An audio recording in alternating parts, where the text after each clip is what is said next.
To 20 Sides to Every Story. My name is Casey. If things are going well, we should start streaming here, and I see myself. And I can't hear myself because I'm muted. I'm going to hear myself for just a second talking. Sounds like the audio is working. So, welcome everybody. I haven't DM'd in a couple of weeks, maybe months at this point on D&D 5e, but we're going to get started here with a Vecna campaign, Eve of Ruin, which is the new book that'll be coming out on the 21st. They have pre-released a little session which is going to allow us to play some third level characters to learn about the group that we're going to be getting together. I have 6 brave players volunteering to play with me at this point. We're going to be doing our session 0 to make sure they still want to play with me after I'm done my spiel here. And I've just realized I have the chat showing up right on top of one of my players. I will fix that by making it disappear. Goodbye, chat. We will bring you back later. And as it is session 0, lots of technical issues will take place.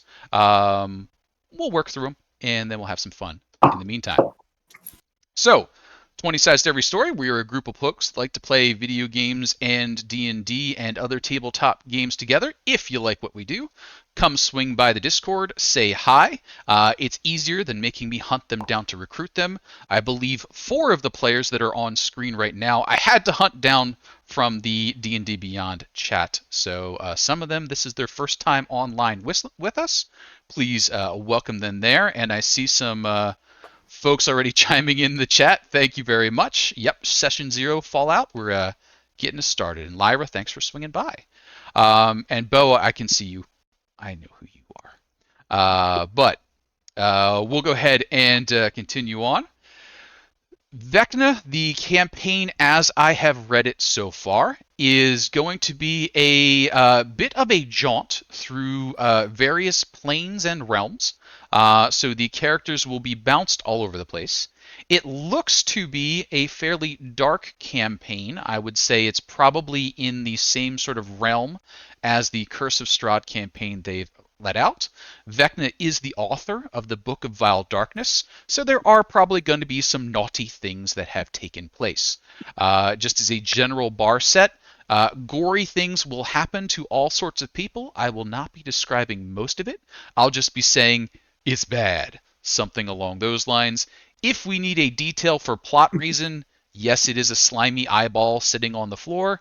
I will mention that. I will not be talking about some of the other things that may be lingering around. If we do need additional detail, we'll step it in there.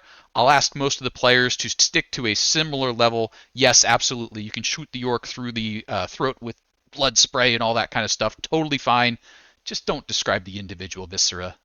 I can do without. Everybody cool with that? Sounds good. Cool. So I came up with a bunch of questions for the players to answer as we go kind of around the room and introduce ourselves to break the ice a little bit and introduce ourselves. I'll start with, hi, I'm Casey. I've been playing Dungeons & Dragons and other tabletop games for probably 30 years now.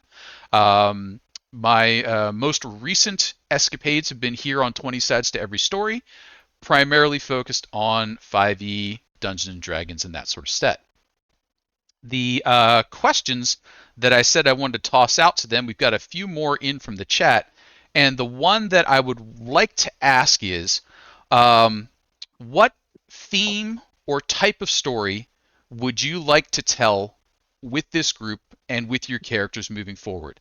Some examples of that.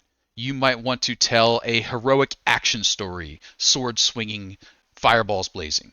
You might be interested in a romantic story, a reconciliation story, redemption arcs, anything. It may not come to pass, but just let me know what kind of theme you would most like to see your character that you're not quite finalized on aiming towards, and then we'll talk that one through. So let's go ahead and bounce around, and let me bring up my little cheat sheet here.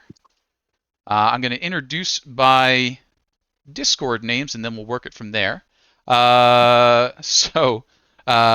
left, Kosator. Can I have you introduce yourself? And please feel free to correct me on Discord names if you'd like. No, Kosator's right. All right.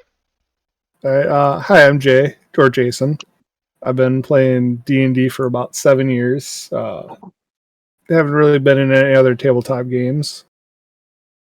What I'm looking for, a little bit of heroics, a little bit of storytelling, learning where he belongs in the world. Excellent. All right, and we'll let you off the hook. You went first. We're going to do one question each as we go. We'll dip down one step from there, which is going to be our Reverse Nicholas. Reverse Nicholas, would you please go ahead and introduce yourself? Oh, it is Reverse Nicholas. Ah,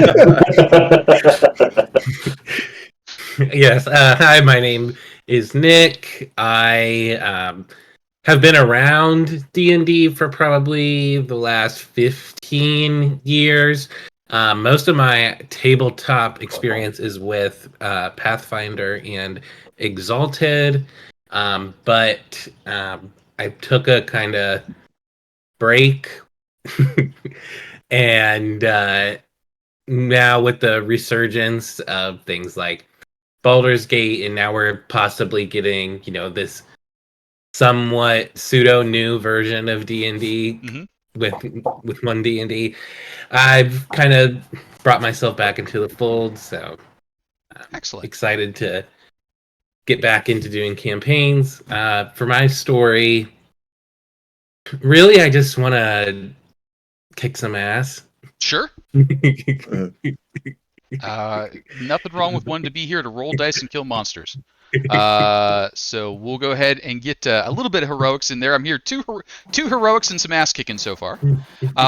We'll keep going down and around here, which I believe will give us the one with the gun as an introduction there, if you would. Yo, Bo. I've been playing D&D for 5th edition. I think I started here on 20 Sides. My first time playing 5th edition was part of the community campaign about 2 years ago. I had played a little bit of 3.5 before that, and actually started in White Wolf, Vampire the Masquerade, which is a very different thing, but it was cool. Yeah. So as far as what kind of adventure, I think maybe like Mean Girls meets John Wick. No, just kidding. No, that sounds right Mean to me. Girls meets John Wick. Okay. I don't know. Just kidding. Sure. I don't know. Just like I think just a heroic adventure. I mean, I'm very excited to go to 20. I mean, I've never even seen anyone do that. So I don't know. It's just exciting to play that far and see our characters develop into superheroes. I assume, or some kind of I don't know what god slaying whatever happens. I don't know. Hey, I'm down for whatever. villains. Yeah. You got it. And it is BEAU for you, correct? Bo? No, it's that's a nickname that my nephews made up. So I always write BO and then an exclamation point because they always yelled it every time they'd call me on the phone. Hello, and they go Bo. So it's just a nickname. I don't know. It means nothing. You got it. I mean, it means Bo. That's fair enough. So with that one, we'll keep going around the hook here. That's going to bring us over to Red November. Red November, if you don't mind an intro. Well, hey, I'm Red. That's a nickname that I've gone by for almost a decade now. And I have been a solid D&D player since I was 12, so I'm going on just about 12 years, I think. Next month will be roughly the 12-year anniversary of me getting into tabletop, so excited and fun. I also got started with Pathfinder and D&D at the same time, which was really good. And then I kind of diverged from there for a good while. The most recent one I got into was Vampire the Masquerade, and that was the most recent game that I played. 10 out of 10, love it. Yeah, it's good. As for the type of story, I'm a huge fan of just creating a collaborative story. I don't mind whether it's ass kicking or looting or some sort of weird puzzle nonsense from an indie game. I'm just happy building a story and interacting with other people. So Excellent. Glad to have you here. With that, we'll come back halfway up. That'll give us Montgomery, parentheses, Ed. So I'm going to guess Ed. But if you would, introductions. Yeah, my real name is Ed. Montgomery is the name of the character that I'll be playing in this campaign. Sounds good. I started playing D&D in the late 70s. actually in like junior high school with some people. Actually, my chemistry teacher was the first one who exposed me to the game, which I thought was interesting. But yeah, just been playing off and on over the years. Played, first edition, AD&D. We didn't really play second edition. Played a lot of 3.0 and 3.5. Dabbled with fourth, and life came along, had to stop, and I've just recently been playing 5e for about 7 months. Awesome. Glad to have you here. And as far as a storyline theme type, what are you thinking? Probably more lean into the heroic. Got it. Protecting the innocent, and but he doesn't kind of see the world the same way as everybody else, so it ought to be interesting. Got it. Now, what this means is that our last player is the only one who can now save us and take the bait when I keep saying romance, romance, romance. So I want to hear romance as the theme. Nobody's taken the bait yet. But if I could get Miracle Knight, an introduction for yourself, and what your actual story or theme is, though romance. My name is Kevin. I've kind of played D&D on and off a few times as an adult. Always wanted to play it, and then hadn't until probably 6 years ago. Played for a little bit, that fizzled out. Didn't really touch it for a while, and now I've been DMing and playing a lot more, just kind of trying to make up for a lot of missed time on playing something I've always wanted to play more of. Excellent. And storyline. And the storyline I want is definitely a bit of Mean Girls, a bit of John Wick, and a little bit of Beauty and the Beast. Mean Girls, Yeah. John Wick, no. and Beauty and the Beast. But the collaborative storytelling is definitely what I'm most excited for, and just being better at the role play and storytelling aspects of the game. Excellent. Mean Girls, John Wick, Beauty and the Beast, some heroics, collaborative storytelling, and a little bit of butt kicking. Sounds good. Good, solid mix there. Let's start off a little bit of that by letting the players do some dice rolling, and at the same time, I'm going to ask for the audience out there in chat. We've had everybody talk. If you can let me know if anybody's audio wasn't coming through loud enough. They all sounded good to me, but if there's any players that were having a little bit of trouble being heard, just call out who needs the voice bump. And Nick wants a voice bump? No, we somehow switched. Oh, Red and I switched. wait, what did I do here? It's because I changed my nickname. That's what it was. Oh, I okay. did too. Oh, So I'm following through on Ed's nick or the character name than the nickname. So That is a good idea. Yeah, I figured that would be easier to keep things straight. So That we're will gonna be work. switching around a lot then in a second. I would say everyone's going to do the same thing now. All right. Come on now. I'm not. Let's get this. I'll save mine for next time. Yeah, we'll get them all. I'll reset it back to my original one next time, so it continues to mess you up every so often. That is to be expected. That's one does, of course. Put you over here. Let's get you back down here. There we go. And I apologize, I didn't recognize that the faces had changed. I'm like, I got everything labeled correctly. I got a name tag. Never trust the name tags. What was I going to say? Oh, we're going to let the players roll some dice. So, character generation, what they have the option of doing is making the wise and prudent choice of selecting point buy or standard array. Or they can roll a bunch of shiny math rocks to get their stats. If they would like to roll shiny math rocks, you can roll 4d6 and keep your favorite 3 of those dice. Add that together, that's one of your stats. Repeat that process 6 times and then assign them as you want. So that is 4d6. Generally, people keep their 3 highest. And that gives you statistically a slightly better average than point buy or standard array, but you do run the risk of rolling 3. If you decide to roll, you must keep those stats. So, who all would like to roll? Please raise their hand. Who all would like to take the wise and prudent choice of point buy? All right, I see Bo, I see Red, I see Are we Jason. half and half? There we go. Come on. Nick's, We all have Nick's to wise roll and in order. prudent. All of us, left to right. Nope. All right. So for those of you who would like to roll, please go ahead and roll your math rocks. You may do that there. April. Yeah, I'm gonna Wife, I'm gonna wife roll might want to two. roll them for me. Let me see if she wants to. I don't know. Okay. All right. So, And I'll change my I am mind. gonna- I'm gonna roll. I'm gonna risk it. And I am oh, going to roll through D&D Beyond. Is that good? absolutely fine. Cool. And as that starts to happen, we're going to talk a little bit about the other stuff that's going to be going on. So the characters will be able to choose from basically any published materials from Wizards of the Coast, so any of their fully published modules. I have heard some of their ideas and concepts so far. This is a primarily non-human group that we're going to be seeing evolve today. And there are some sketches of those characters lingering here in the background in the middle.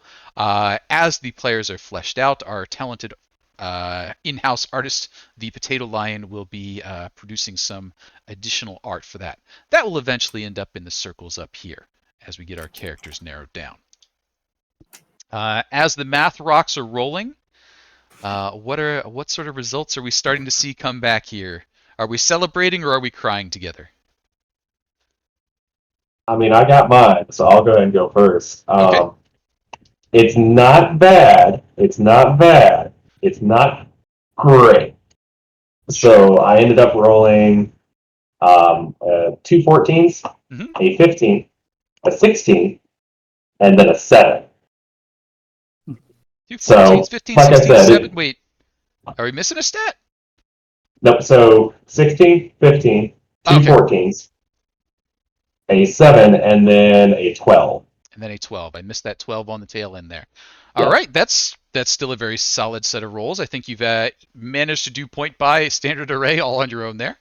Anybody Yeah, else? I know, right? Anybody else that would like to share their results so far? Yeah, mine weren't great. Okay. I mean, the lowest is a 7, so not terrible. All right. But then 11, 15, 12, 10, 12. So a little bit below average, but nothing like, other than the 10 or the 7, nothing horrible. Yeah, you've maybe lost a hair You can work there. with the 15 there. Yeah. I've lost a little bit. The 15 is definitely the most important one. All right. Bo, have you hit the roll button? Jason? Oh, no, yeah, Yeah. I was thinking have I the rolled wife's on do the Beyond. physical Okay. ones. Jason, how do we do over there? I got a 14, 9, 16, 16, 12, 15. Wow, Okay, that okay, sounds really okay. good. Yeah. Nice. I'm Eventually jealous. pick up a couple points. Nick, Ed, you're still holding out with the wise and prudent decision, correct? Yeah, seeing how I think I'm the only one representing the humans here. I think I'm gonna. Hey, I'm a human. I'm a human, okay? All right, good. All I'm probably right. not the best person to be the front of the group, but I'm a human. Some of Alright. the players are monsters on the inside, is what I've realized. Bo, how'd we do? Doing strength. She's doing physical, yeah. 5, 4, 4, 1. Oh well, you get rid of the 1, so that's okay. Okay, so math's still happening over there. I won't interrupt you yet. Oh, okay. Sorry. That's all right. We'll come back to that math in a little bit. So Bo's getting those dice rolled. Stealing luck from the wife is what I think I hear in the background there. So characters who choose from any of the player character races that are available. Classes, any that are available. We're sticking with published, so no Unearthed Arcana, no homebrew at the moment. There are a chance that some additional backgrounds or options will be released with the book upcoming. If one of those appeals to you, you will be able to go back and reverse that. So if there is similar to the new Haunted one or similar to the newer ones that came out with the Astral Space and so on, one of those that you want to use, you'll be able to go back and revise that. We will play wibbly wobbly with the time as necessary there.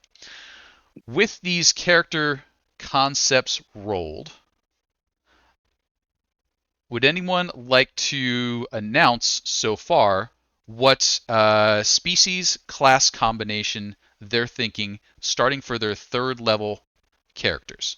So we'll talk pure stats at the moment, then we'll start to ease into some of the backgrounds and things that your characters like. Any volunteers to share that set? Oh, Jason's already hands up. Jason. Sure. I'm gonna go with a high elf bard. Okay. Going to go lower bard. He's gonna go by the name of Lasdal Erna. Okay. And excellent. So we have our high elf bard, Lasdal.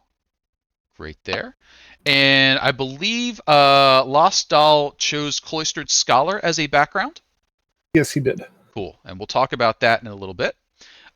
Anybody else want to volunteer? Yeah, Devin. I'll go. Yeah.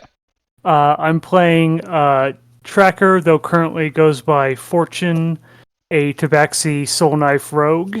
Okay. I forgot what else. Urchin. He currently he's an urchin with an orphan-based past, but may change to Harper depending on how things go. Excellent. Excellent. Cool there. Ed, Nick, Red, Bo? Yeah, I'll go. You got it. Ed. So starting him off, he's a 3rd level death cleric. Okay. He comes from a family of morticians, basically. It was the family business, and for his background, he actually ended up becoming an astral drifter. So he's been away for many years, and that's why he's a little odd, because he was alone for many, many years. So that's the core of him. And as I mentioned earlier, he is human, and he's pretty young. He looks to be about 19. 19, but he's got years of experience in the Astral Sea. Nick, Red, Bo. Bugbear. Bugbear. Yeah. Guy who's I was making him the brother of Clark from, I don't know if anyone's ever played. It's the only official module I've played in 5D 5e is the Lost Mine of Phandelver, to completion, I mean. And so, Clark is like the first bugbear you encounter in a cave in the early part of the thing. And then, I just thought it'd be interesting to be his brother, his like little brother who wasn't chosen for the role of leading that little cave. All right. I don't know. Fair enough. You got it. And Bo, I do remember what your background is. We'll get into that as we move through a little bit more. Okay. Red and Nick then. I'll go. Okay. So looks like I'll have to do some backstory editing because I also originally was going to do a wizard Okay. from a family of morticians. So thanks, Ed. You and I'm gonna have to change my thing up a little bit. Just so you know, every town has one. So I know. not So uncommon. it works. It'll work a little bit better. It's fine. Okay. So I am going to be playing a human variant wizard with the specialty into the necromancy tree. So I'm going to be going down the spooky, scary skeletons path. Okay. Spooky, scary skeletons. Mean Girls, John Wick, Beauty and the Beast. Got it. And so I think that brings us round Nick. Yep. So I am a Furbolg paladin, Oath of Vengeance. Just a big dude swinging a sword. Excellent. Ready to have a good time. All right. And It almost sounded like that quote. What's that one? I'm just a boy looking at a girl, or was it? It almost sounded like you were going that way. Like, I'm just a big dude swinging a sword. awesome. So Bo, I think have the math rocks decided your fate? How did that turn out? I think overall good because they're all above 10. There's a lot of odd numbers though. But if I were to go from left to right, it would be 13 strength, 14 dex, 12 con, 14 int, 15 wisdom, very wise for some reason, and 13 charisma. Okay, that is a self-inflicted penalty which you may choose to honor or not. I did not say you had to go straight down the line. Totally up to you. But not required by my rules. So, little bit about the world that we live in now that we've got a little bit of the characters outlined. I gave them a little bit of an overview on this, but the last 20 years or so has been a bit of a mess on the Sword Coast. The current year is coming up on 1500. Once the book drops, I'll let you know if there's a particular date involved, but right around 1500 is when this adventure will be taking place. Way back in 1385, there was the Spell Plague. So about 120 years ago, the world ended the first most recent time. At that time, all spells went crazy, all portals blew up, most major centers had huge gouts of fire, and the spell plague started. Areas were full of wild magic, monsters were running around, people were transforming. Really bad time. Those of you who may have been isolated out in the astral sea might remember that a little more vividly, but most characters wouldn't have lived through that. Things were reasonable, sort of, for about 100 years, and then the Second Sundering happened. The Second Sundering is when the two worlds that were at one point separated and got things swapped got smashed back together again because the gods are crazy, and lots of things appeared and disappeared. Mountain ranges appeared, islands appeared, other things disappeared, whole countries and continents got swapped around. That's probably where most of you would vaguely remember your parents talking about at that time frame, because that was in the area of about 20 years ago from today. Just after that, we had the events that happened in Out of the Abyss. Craziness happened in the Underdark. Lots of demons came around. Drow and stuff started showing up from underground. People were uneasy. We then had the events of the Horde of the Dragon Queens. Dragons take over the sky. Tiamat's threatening to come back. Lots of dragon cultists around. We then had the giants getting unruly. So giants assaulting cities, the events of Storm King's Thunder, all kinds of strange stuff. Lost Mines of Valendelver, Dragons of Stormwreck Islands, Princes of the Apocalypse, when some of the elemental evils tried to show back up and take over the world. Bad stuff happened there. Tomb of Annihilation, when the Death Curse took anybody who had been resurrected or revivified and started killing them off again. Mass panic. The events of Waterdeep, where Lord Neverember got into lots of trouble and spread some money around. That'll come up a little bit later. Icespire Peak, Candlekeep, Icewind Dale, when everybody in the north almost got frozen to death. Descent into Avernus, when El Terrell got sucked into hell literally, spat back out again. Baldur's Gate had a bit of trouble there. And that brings us up to current day. So most of you have lived through fairly eventful times. Most of you were probably young enough that it was just something happening to somewhere else. And now you are of an age, generally, where things might go on.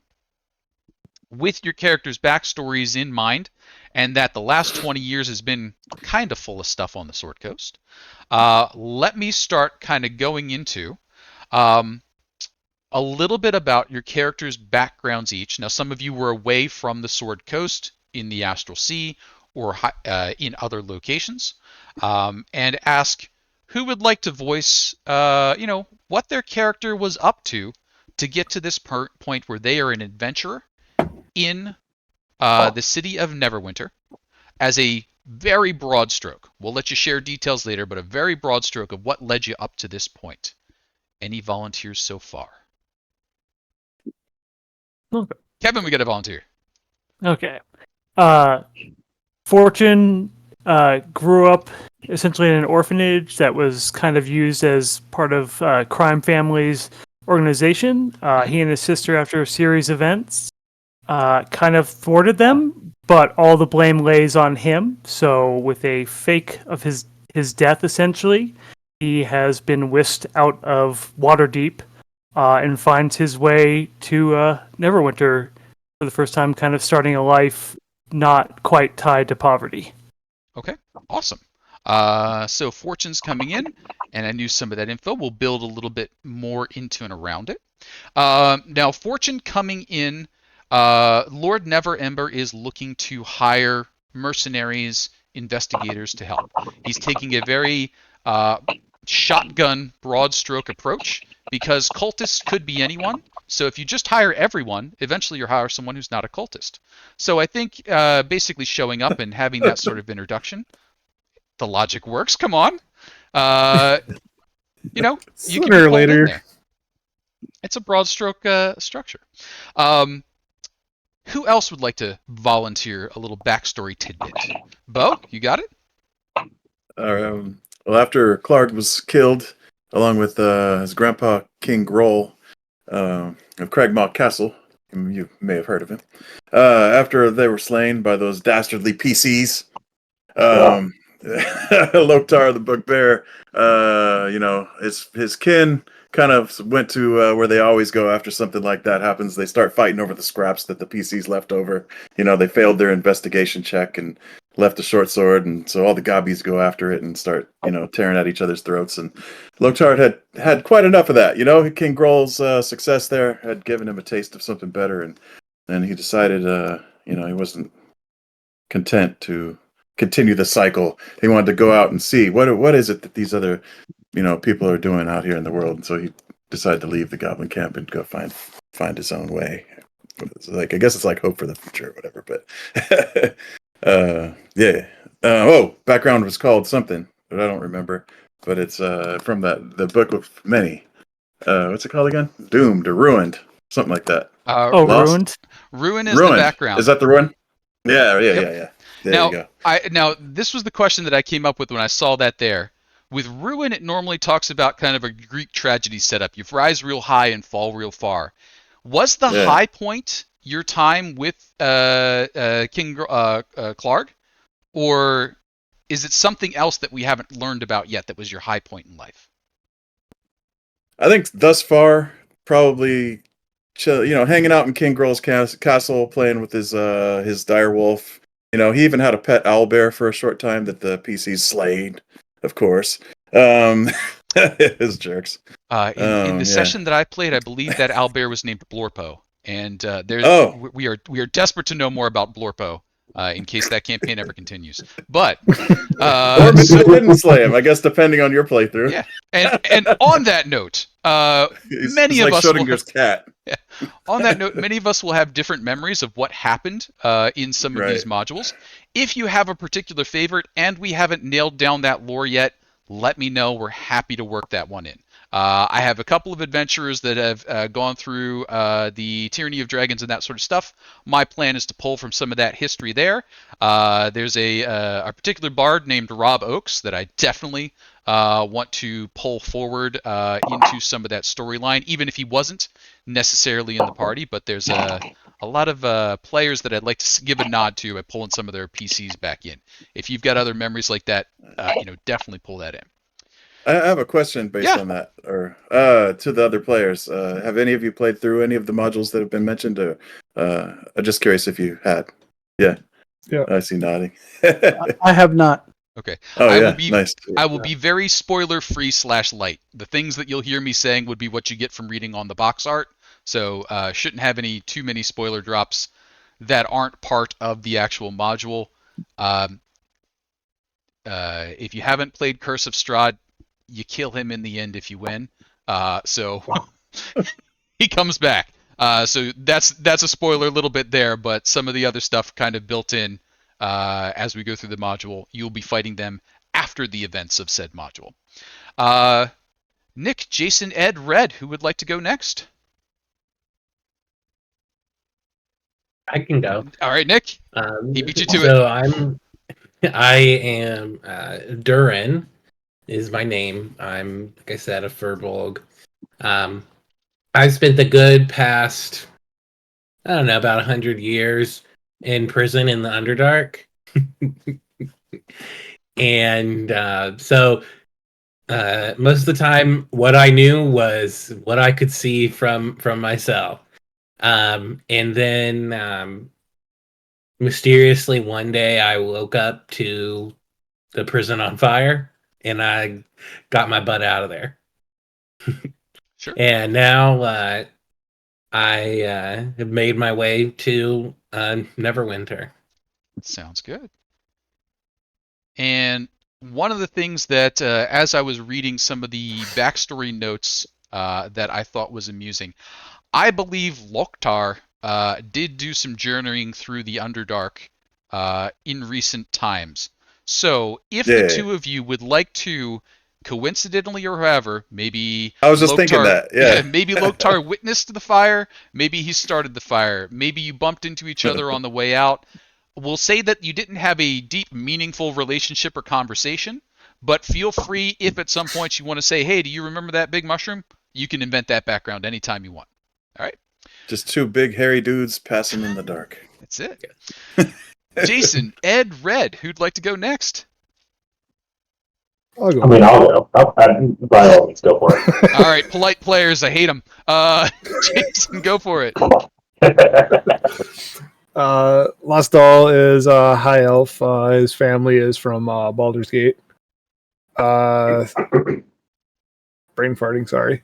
Yep. He's always been interested in stories over the music, and found somebody who could get him to a place with more books than he's ever heard of. So he had a friend get him to Candlekeep, where he spent some time supposed to be scribing, more reading than scribing.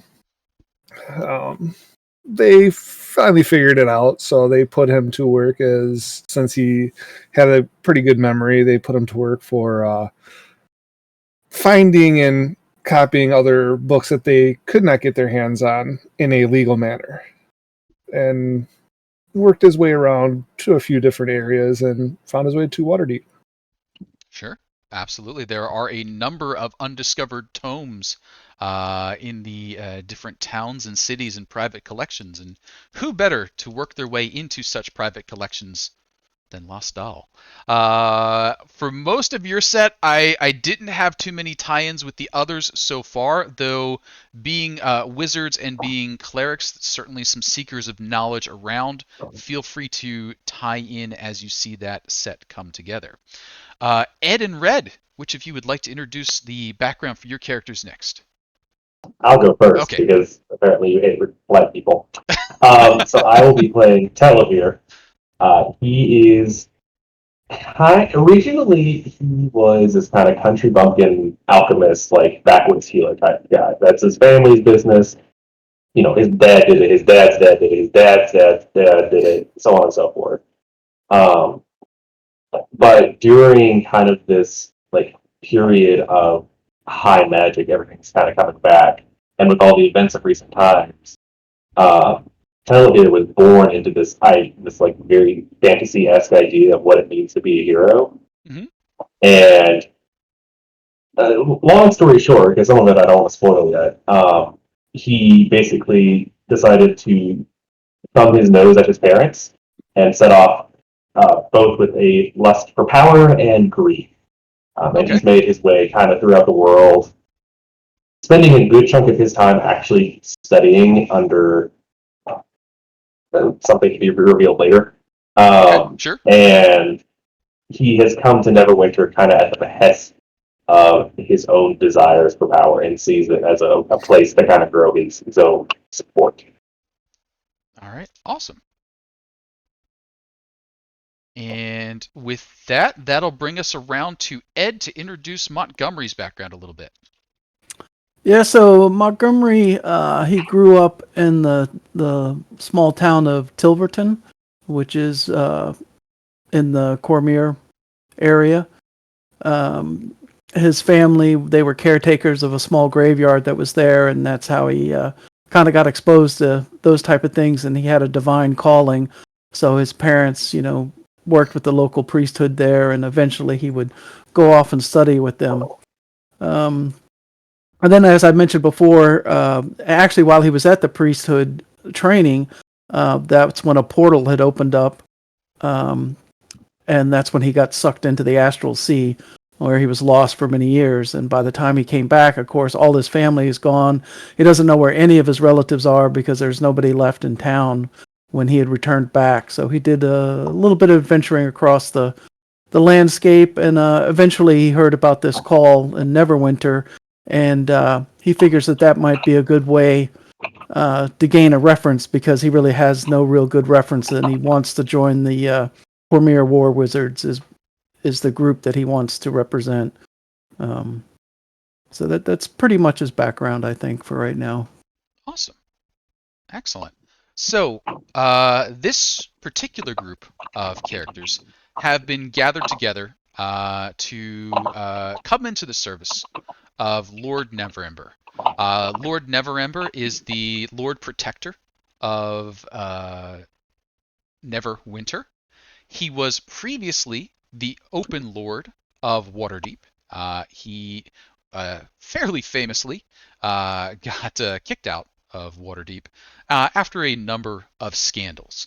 But he's got a lot of money. He's got a reasonable amount of influence, and he's a fairly charismatic and forward-putting person. So you would see this as an opportunity to get in with a noble, to get yourself some documentation, make a little bit of gold, and earn a place in the Sword Coast while building your reputation in a reasonably low-risk situation.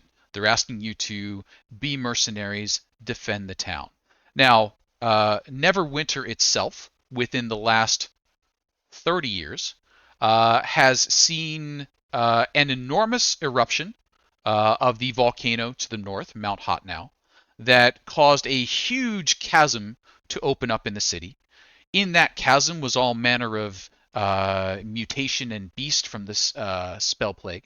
That chasm has been closed over and sealed, perfectly safe, everyone would assure you. After that happened, the residents were assaulted by orcs that came down from the woods to the north. Those orcs have been pushed back at this point. And there's a fairly uneasy peace throughout the city. There's been trouble with mages, there's been trouble with demons, there's been trouble with dragons, there's been trouble with just about anybody you could have trouble with. But those who have stuck it out have managed to stay. And you are among those lucky people who are now in the town. You would have arrived through different means, different contacts, different ways to get into this point, and we'll let you share that amongst yourselves once we kick into role-playing mode here in just a moment. Before we switch over to role-playing mode, is there anything that you all have a question about up to this point that you want to clarify about the world setting, about your characters? Don't worry about accuracy yet, but anything that you want to build out or ask about your characters, the world, before we launch into that first little scene. All right, nobody jumping out there.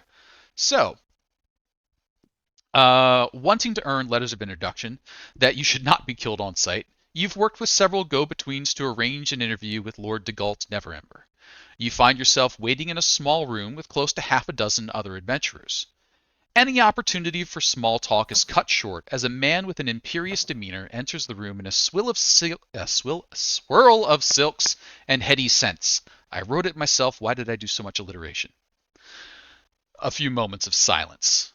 Degalt declares in a tone that assumes his whim will be obeyed. His gaze sweeps across the room from right to left, left to right, pausing on each of your faces, before lifting a hand to show that he holds a small scroll case.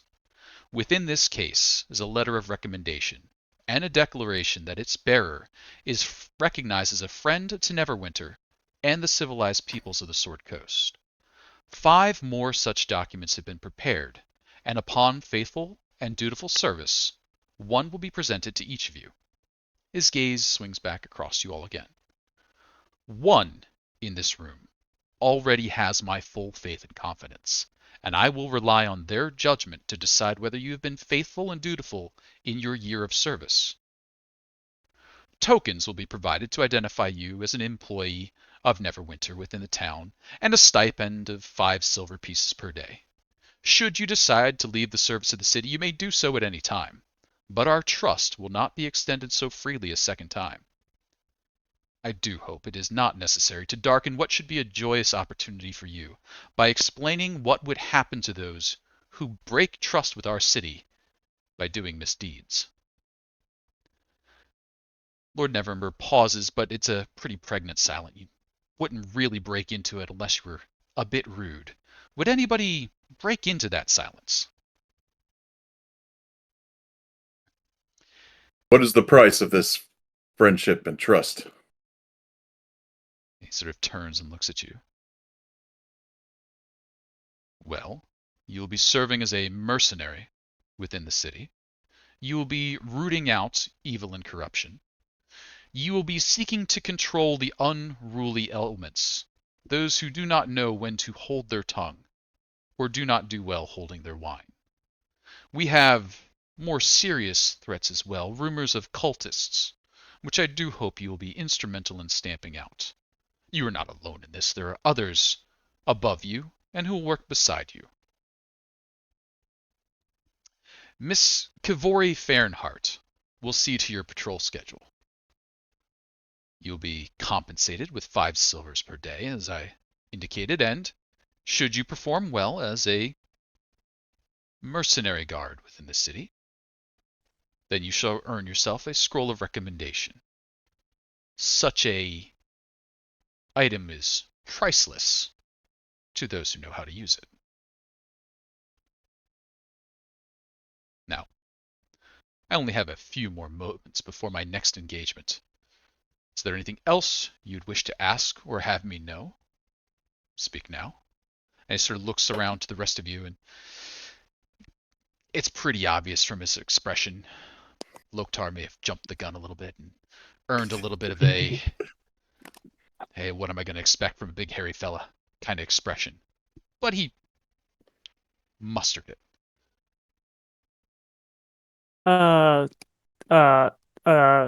And for those who wouldn't quite know how to use a scroll of recommendation, anywhere to get that kind of advice?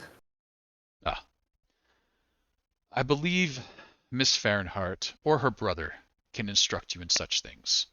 This is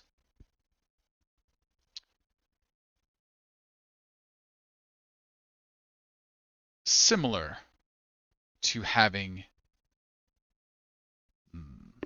how to explain it? As you are now to the common folk, is what the common folk are to the nobility. This will help you graduate to be counted amongst the common folk instead of the unique individuals that you currently are. With this, you can then ascend to nobility with further deeds. This is but your first step. Oh, that sounds... Thank you. Of course. Now, anything else? I think Loktar will find a way to fix the scroll to his chest so people can read it as soon as they see him. Sure. You So know, the thing that you'll be given will be a little badge. So a little badge insignia. The scrolls Oh, okay. are being held back for the year. So this is your reward if you serve properly for a year will be the scrolls. The little badges and insignia that you'll get are there. Lord Neverember says, excellent, excellent. Well, I wish you all the very best. And he turns to head out of the room. As he does, you can see guards are falling in alongside him and moving away. And a woman sort of like watches him go from behind the door.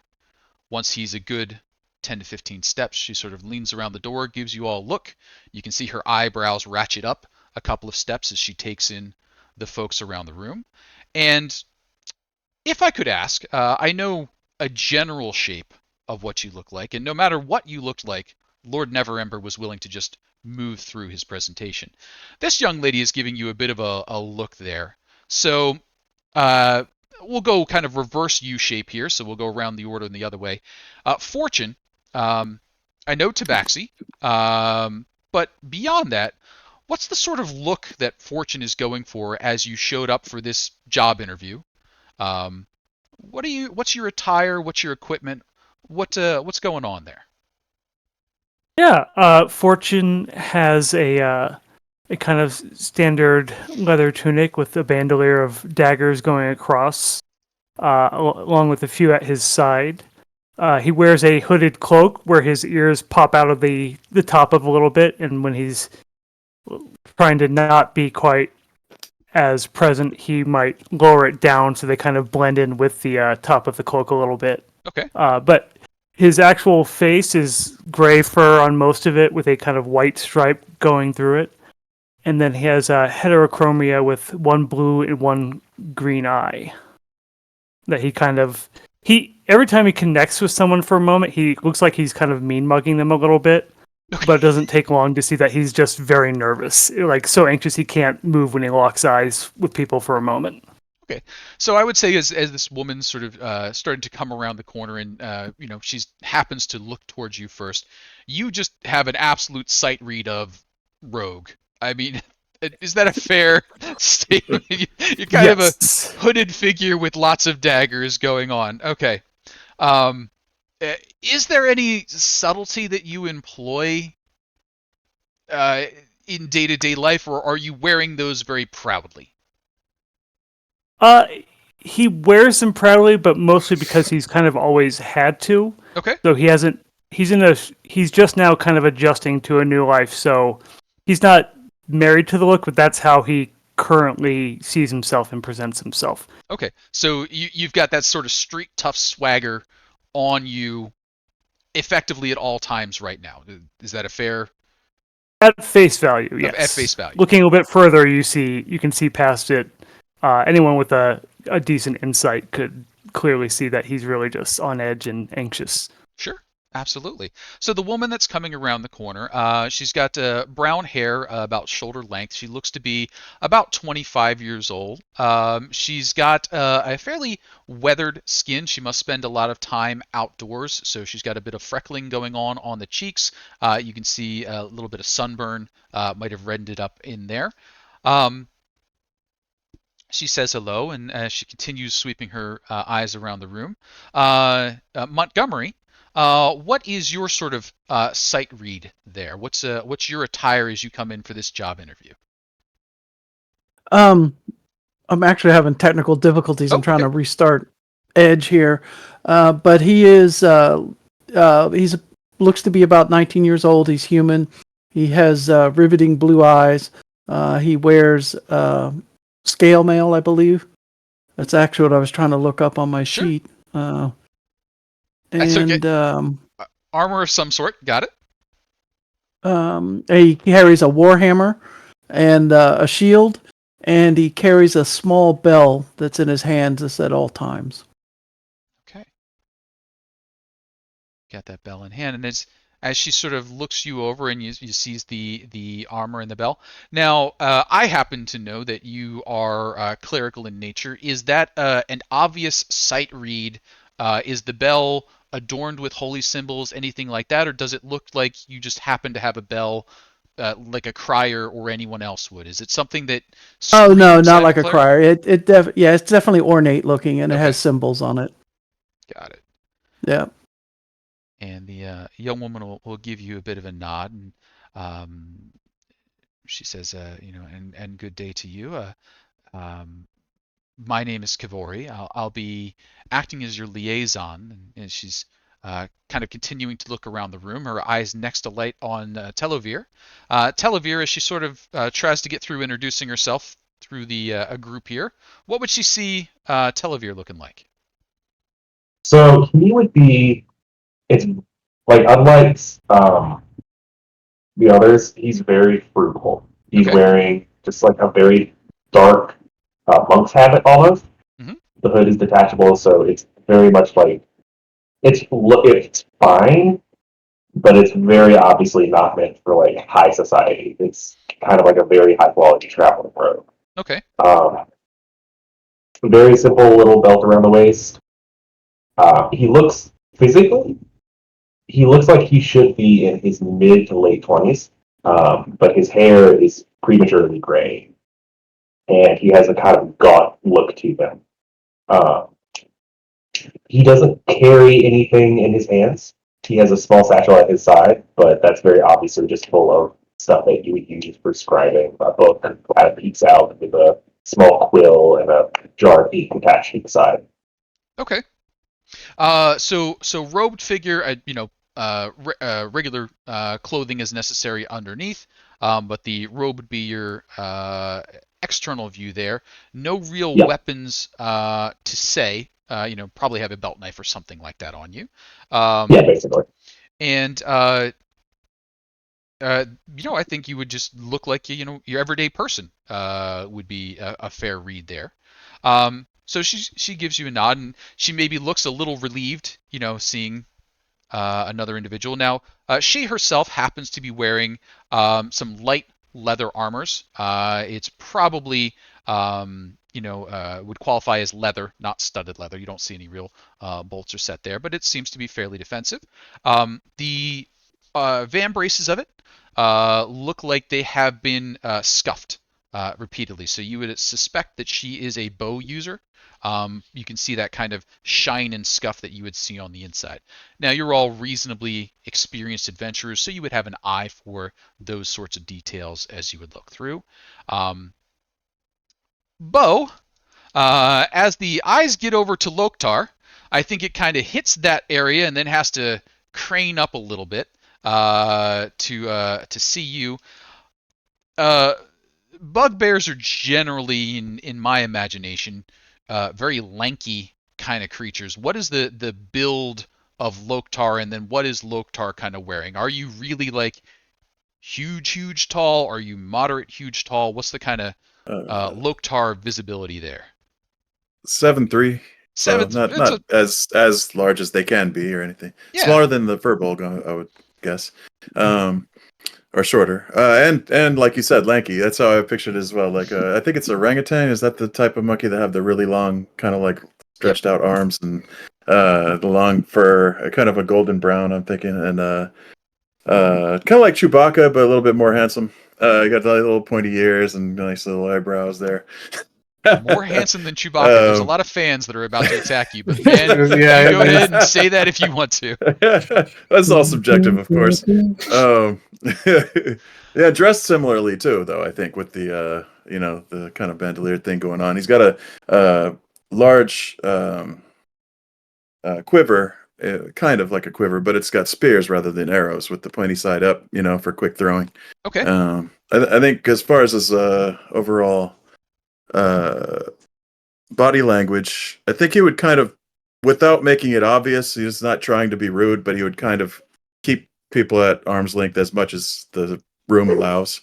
Okay. Kind of, try to just, because he's not sure of anyone here, and he'd give everyone a quick scan, check their armaments, and the way they're walking to see if it's anything aggressive about it, or what's their deal, that kind of thing. Kind of shiftily looking around with the eyes a little bit, but otherwise stoic, Okay. And he's got a little shrunken head dangling from his belt there by the hair, with the eyes stitched open. That's a religious thing, don't you? That's all good. That explains it, of course. So, This is your god. two things I wanted to check in here. I don't happen to recall Chewbacca wearing pants. Are you a Donald Duck kind of character? I didn't picture. To be honest, I didn't think about it until you just mentioned but I didn't picture pants. But I don't want to, if it's ding ding, I don't want his ding ding hanging out. We can say If he's bugbears got are hairy fur- enough that it's fine. Okay. If So that's the case, then yeah, I'll go with that. Okay. So it's a long furred, and there's probably a modesty strap somewhere involved. But I just wanted to make sure I was imagining in my head. And as she sort of looks at you, she kind of quickly shifts her gaze away. It doesn't look embarrassed. Other bugbears have been attired similarly. But takes note of that. That'll move us over to Durin. Durin, how do you follow that particular act? What are you looking like? I'm clothed. Okay, that's a good start. No, I am like 8'2", 320 pounds of just kind of hulking muscle. I tower over everyone. I'm very quiet, keep to myself. But you can know if I'm disappointed. Okay. The gaze. Gotcha. But yeah, go ahead. No, I got you there. So Big Hulkin, I believe you are armored, correct? Correct. I am wearing scale mail, but I want more like mainly only chest. Okay. Arm, the guns are out, all out. Got it. All right. So you are definitely channeling the big giant energy. Correct. For that kind of set there, leaning into that part of your heritage. Okay, gotcha. Oh, you have a hairy touch too. Let's say it again. Sorry, stupid joke. Okay. So, big fella, etc., etc. Weapons. What, if any, do you carry? I have a longsword and shield is my main go-to, but I also have a heavy crossbow for when I can't get to things. Got it. And I would say, as she's looking across you, Kavori's, gonna comment. I'm pleased to see that they've managed to hire some folks who are so heavily armed and so capable looking. And as she's saying that, she sort of drifts down to Lost Doll, sitting next to, kind of a angry dwarf. By Yeah. What are you looking Lost like Doll over is a 6'1", like I said, high elf. He's got slightly tanned copper skin from his travels. He's got a lean cut to him. Think like CrossFit. there? Okay. He's wearing light leathers. Underneath, you can see like a blue shirt, nicer pants, nicer shoes, black long coat. The long coat is covering up a rapier on his side, and you would see a yarting sitting on his back, a small guitar. Okay. Excellent. So, and spiky black hair. Sorry. Yeah. Oh, no worries. Kavori, I mentioned leather armor. She's got a sensible set of boots on. They look like a fairly soft boots. They got a decent amount of grip. Look like they could handle city stones, cobbles fairly well there. No arms or weapons on her aside from a small knife at the moment. She says, what I'd like to do is invite you all out for some dinner, get to know each other, introduce my brother Delvin, and then talk about what we're going to be doing. Really, what we need to do is fan out throughout the city, look for signs of cult activity, and report it back. In the meanwhile, if you do encounter any trouble, pickpockets and such things, there is a bounty that you can earn for helping to keep the peace. Generally, though, and she's sort of looking at you all, I suspect that your group may do better not to involve yourselves in enforcing the law upon the regular citizenry. Why is that? Well, bugbears. I mean, we're fully authorized, right? Oh, yes, you are. It's just that if someone were to witness a struggle between let's say a human and a bugbear within town, or with someone of Furbolg descent, then it could be that the citizens would side with the human over the Furbolg or the bugbear.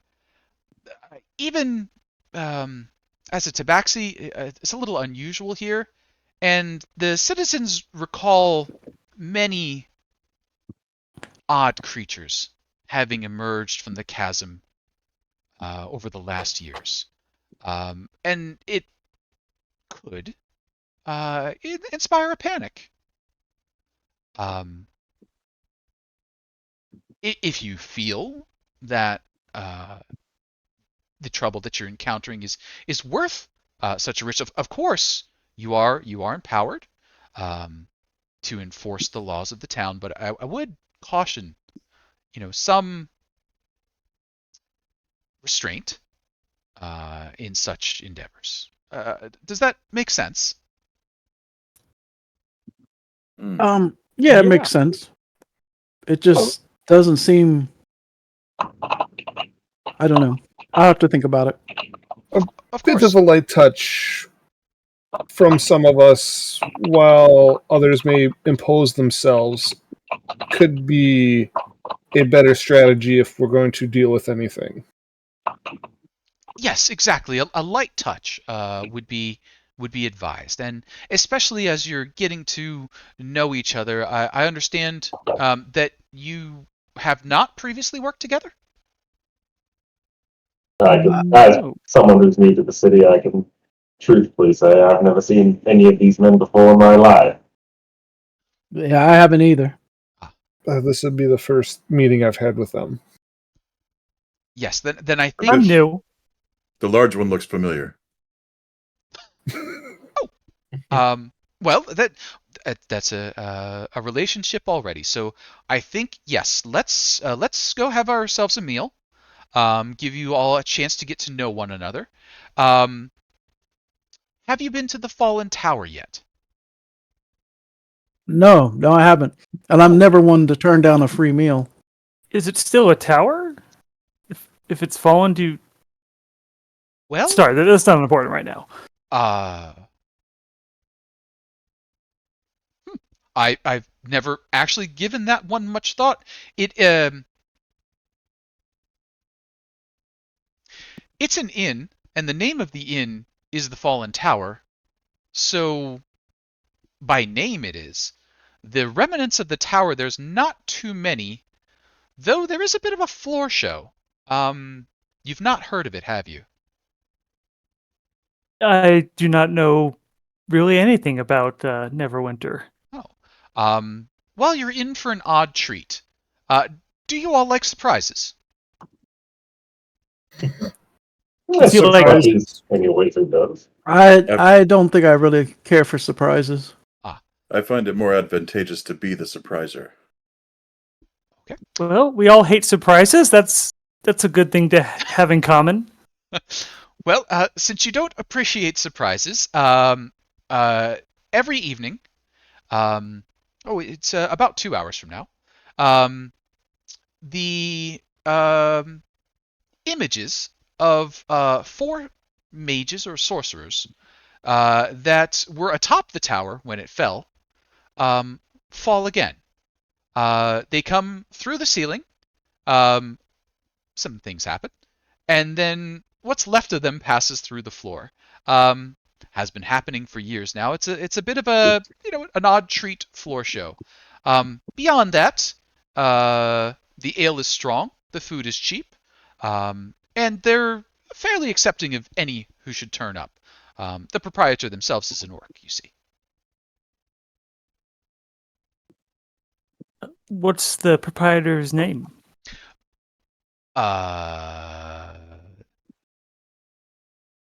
Half-ear something. It's Vagdru. Vagdru One Ear.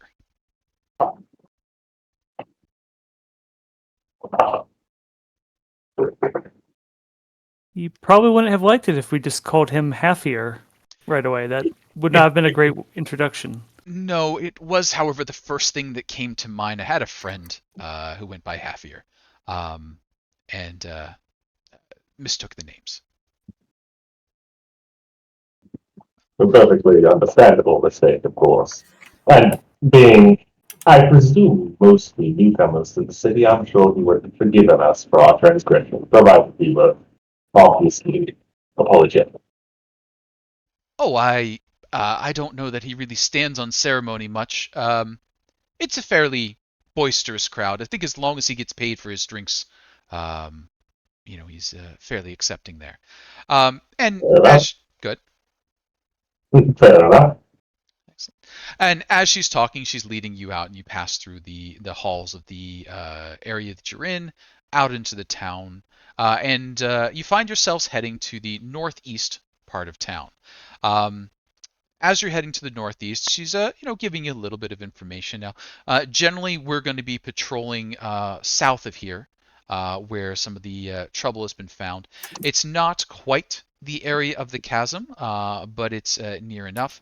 And of course, you're free to patrol on your own any other times if you have any leads that you want to follow up on. And she gives you a little, this street, that street as you're passing along. A couple of tips on places that you can find to stay, as well as some of the things that you may need. If you need a blacksmith, we do have a good relationship with them. If we need a cobbler, over there, and a little tour of the town. Eventually, you reach what must be the outskirts of the repaired town. You can see that there's been a lot of reconstruction. This place was devastated by all manner of natural disasters, so everything's got that rebuilt. Houses are made of 3 different kinds of stone from 3 different areas because they had to bring in stone from different houses, that sort of stuff. Some of the walls, you can see, the placards from other houses that the walls were reconstructed from.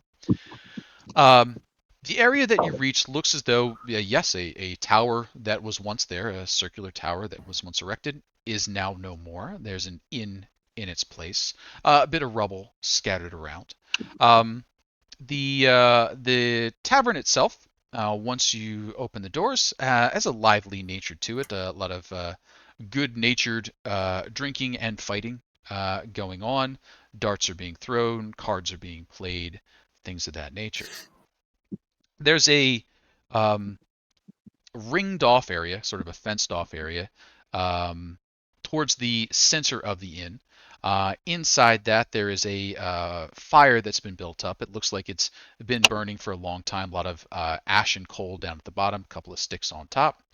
And Kavori lets you know if you want, if you prefer to cook your own meat, you can buy raw meat at a discount and cook it yourself. That's where the fall happens. So since you don't like surprises, I didn't want you to be startled when they fell through your food.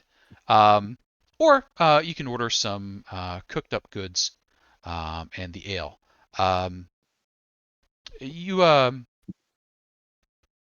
You're okay with drinking, right? Oh, of course. Okay. Not allergic if that's what you're trying to ask. Well, it's brewed by an orc. They're sturdy fellas. Maybe not I don't think maybe not quite to dwarven spec, but mind how much you put down. I've ever had any orcish brew. It's memorable. It's If it's- disgusting. If But it's half as effective. disgusting as Dwarvish brew is, then Well, it's I'll probably enjoy it till I'm unconscious. So they don't have a buffet here? I thought there were going to be like fine meats and cheeses scattered about. And Oh, no, not likely. Not on my pay, at least. And she sort of like gives you a little look, Montgomery, and she's like, but like I said, the meal's on me. Would you prefer to cook for yourself or have the kitchen prepare something for you? oh, I think the kitchen. I'm not much of a cook. The kitchen works for me as well. Yeah, I'm not Kitchen. allowed near cooking usually. That sounds like a story. I'll Yeah, take food my from sister's the cook. kitchen. I am not the cook. Sorry, Television, you Raw were saying? cooked. It matters though. I said, the Tulliver's going to look at her and go, I will get something from the kitchen. Thank you. So everyone from the kitchen. Oh, okay. So she goes and she places the order, and after a little while, some basically stew is going to come out.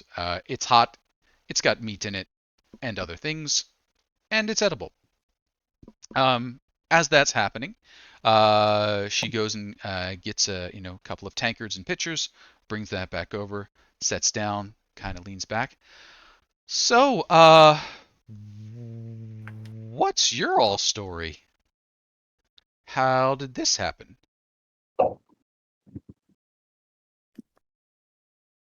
I was told it was a surprise party.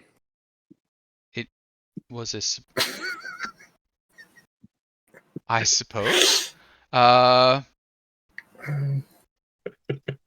Yeah. I don't know how any of them happened. If that's what you're asking. Oh, just curious. I mean, my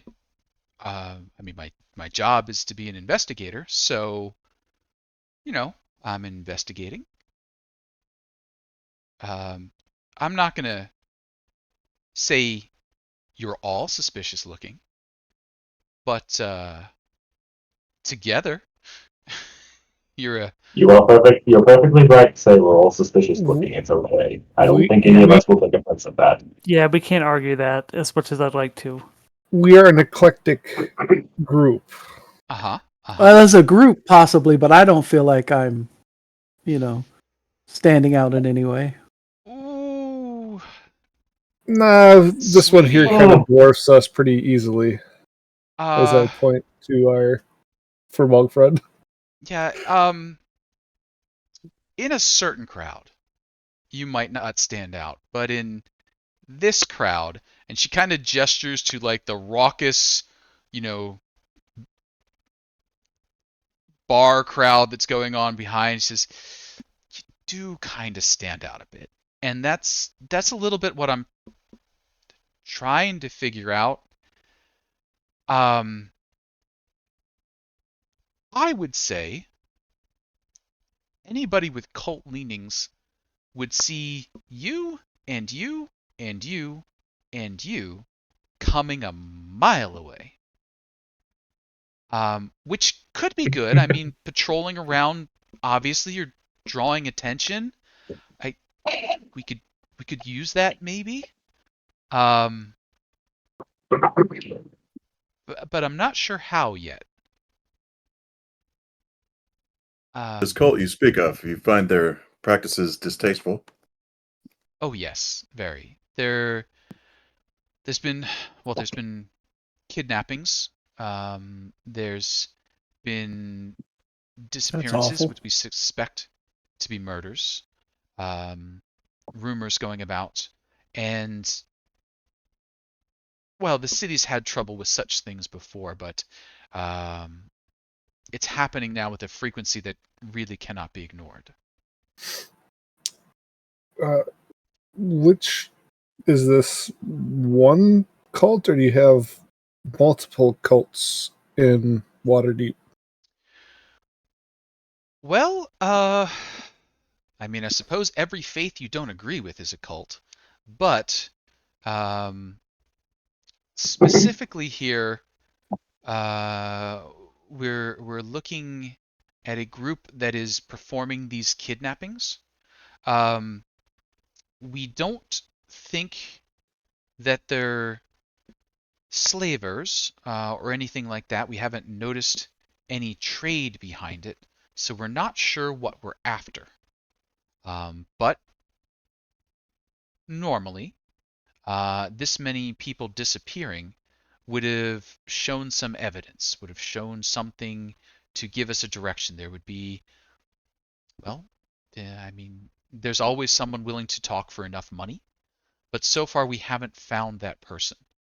Um, my brother is among those who's out looking for them. He should be back here soon. And that's sort of where I suppose what I'm driving at is, well, what are you good for? What can we use you for? What skills do you bring to the table here that we can help to turn up? I mean, obviously, and she gestures to Durin, uh, your martial skills, if you are as you appear to be, are noteworthy. But I don't know that that'll turn up a cultist anytime soon. So what can we do? If you have any leads on certain people, I've been told I have a silver tongue. Okay. Well, that's certainly useful. Um,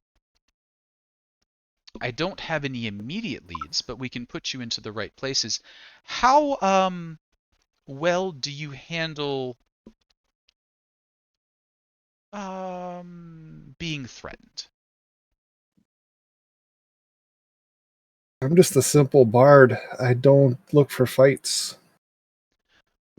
Well, that's the bit that I want to make sure we do. If we're going to be sending you in to try and interview those who frequently kidnap and we suspect murder, we'd be sending you into a fairly dangerous spot.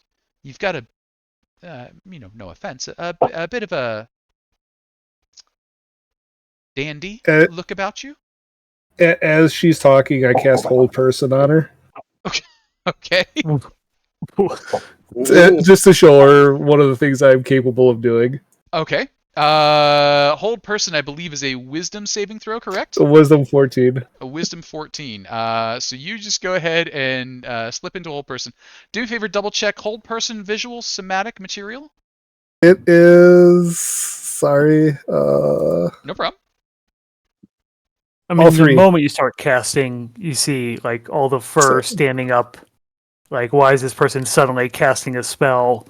So I'm holding a piece of iron in my hand, and I'm talking as quietly as I can, so I can verbally say what I'm saying. And my other hand is doing the components underneath the table. Okay. So you're doing this while talking to her, so she is looking at you.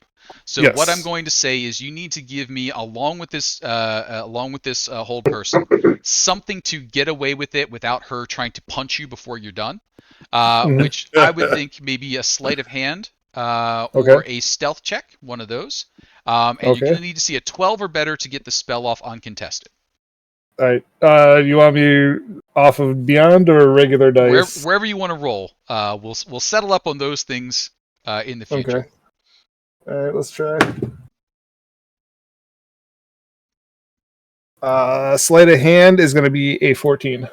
14 is better than her passive perception, so you managed to get the spell off.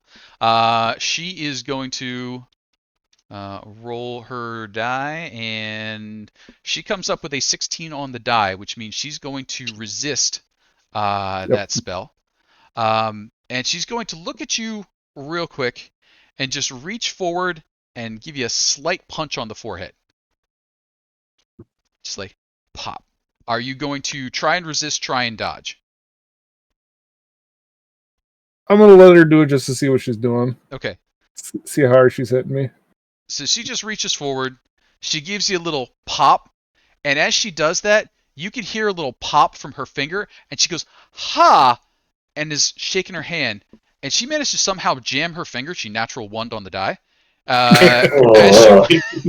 As she went to pop, she's like, all right, okay. You're maybe a little tougher than you look. But don't do that again. So you've got some magic to you. And she's kind of just shaking. She's like, shaking off her hand there. You can do a little interview. What about the rest of you? So we can put you in touch with somebody there. Durin, are you okay with me treating you like a mobile fortress? Okay. He looks like a mobile fortress. I do not suggest you strike him in the forehead. I don't think I could get that. Nor me. No. You look... Actually, I didn't ask. Does your fur look like well maintained and coiffed? Do you look? Oh, I'm like unkempt as can be. Like, okay. Like I just walked out of the forest out of running for okay. So a month you're straight. just everywhere. Yeah. So you look everywhere. Loktar, That's so awesome. Durin, you're everywhere. Loktar, are you a contradiction, or are you also just like matted and furry? No, I think a little bit more brushed. Okay, at least you're kind of groomed at least. So of the two of you, Loktar looks more groomed. She's like, I don't wanna. But what's your deal? She says to Loktar. My deal is exploration, learning Okay. of other cultures, learning of your ways. Uh-huh. Your disapproval of kidnapping, for instance. I find that perplexing. Do you prefer to kill all of your enemies rather than taking them hostage. Well, what? This cult, they take their enemies alive, and you seem to disapprove. Would you prefer that they killed them? They're stealing enemies off the street. This isn't a battle. These aren't soldiers. Hmm. I see. These are civilians. You understand what a civilian is? A I gather from taxpayer. your tone it is someone who should not be taken alive. No. What? No. Like children. A civilian is someone who doesn't know how to fight. So Ah, like this woman. That punch was pathetic. Are you a civilian? I can't tell if you're messing with me right now. Are you? What? Big man, perhaps it's better to learn when to stop talking, like now. Yeah, can I just like Mm. smack him upside the back of the head? Uh, No, like force behind. He it. would surely parry that. Okay. So normally we will not encourage PvP, but we're learning each other's kind of right now, and this is sort of that set. So Durin kind of just goes to give you a swat upside the back of the head. Loktar, you're going to go ahead and try and avoid, correct? Yeah. Okay. So Durin, go ahead and give me a quick attack roll. Normally we won't do this, but we'll just see how this kind of scene plays out. And Loktar, Go ahead, you're good. I was going to say, Loktar, what's the armor class he's aiming for? 17. 17. I do a 14. Okay. So I think Loktar, go ahead and respond. You may get out of the way of it or do as you'd like. As the hand, you hear the creak of the metal, the swoosh of the hand, and then what does Loktar do? Yeah, I just simply picture it as, All right. Just kind of gives you the like whook.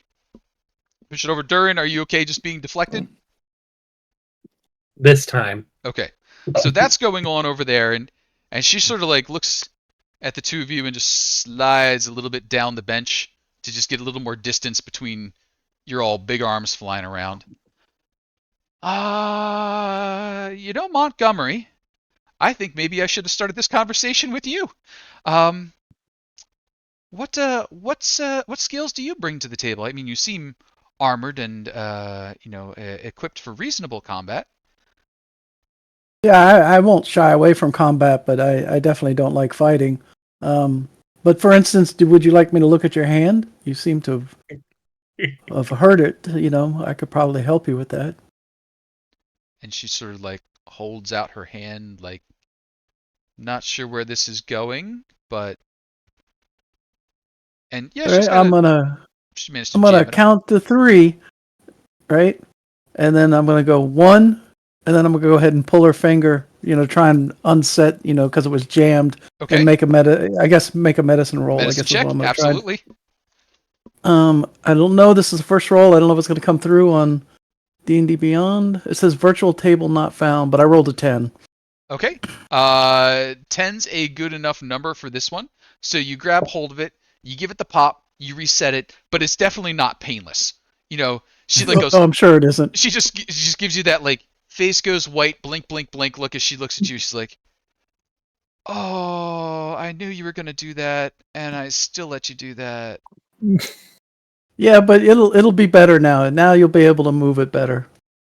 And she's like, gives her hand a little half flex. She's like, yeah, that's what they tell me every time this happens. So You should work on your punching. I suggest not punching.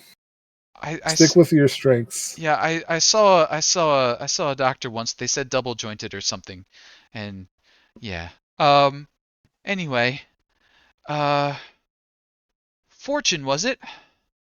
What? Yes. What are you bringing to the table here?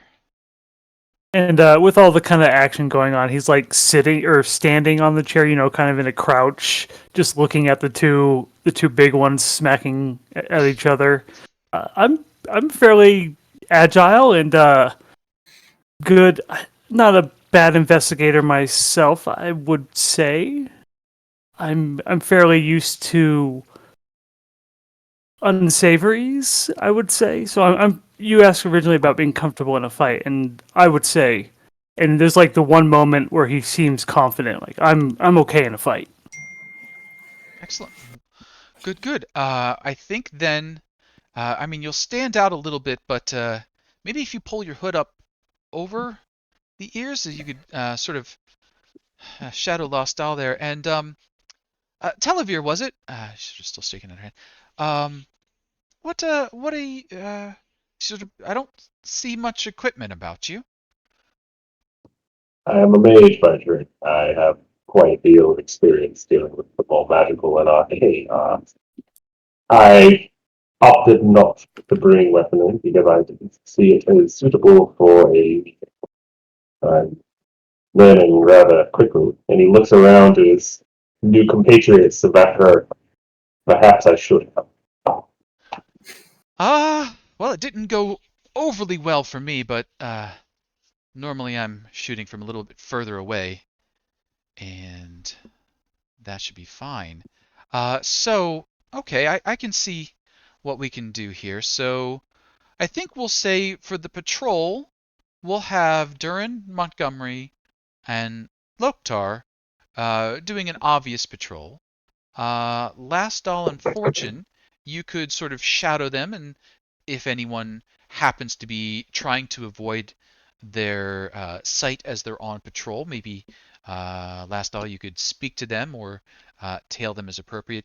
And then Televere, what what sort of magics? We're not um, certain that the cult is employing any magics, but it would certainly be useful if you could detect any magics coming from unknown areas, or um, perhaps you have one of those little creatures that can go scouting for you. What do you offer? What creatures? Right. Unfortunately, my training did not include such incantations. I am, however, adept at the identification of objects.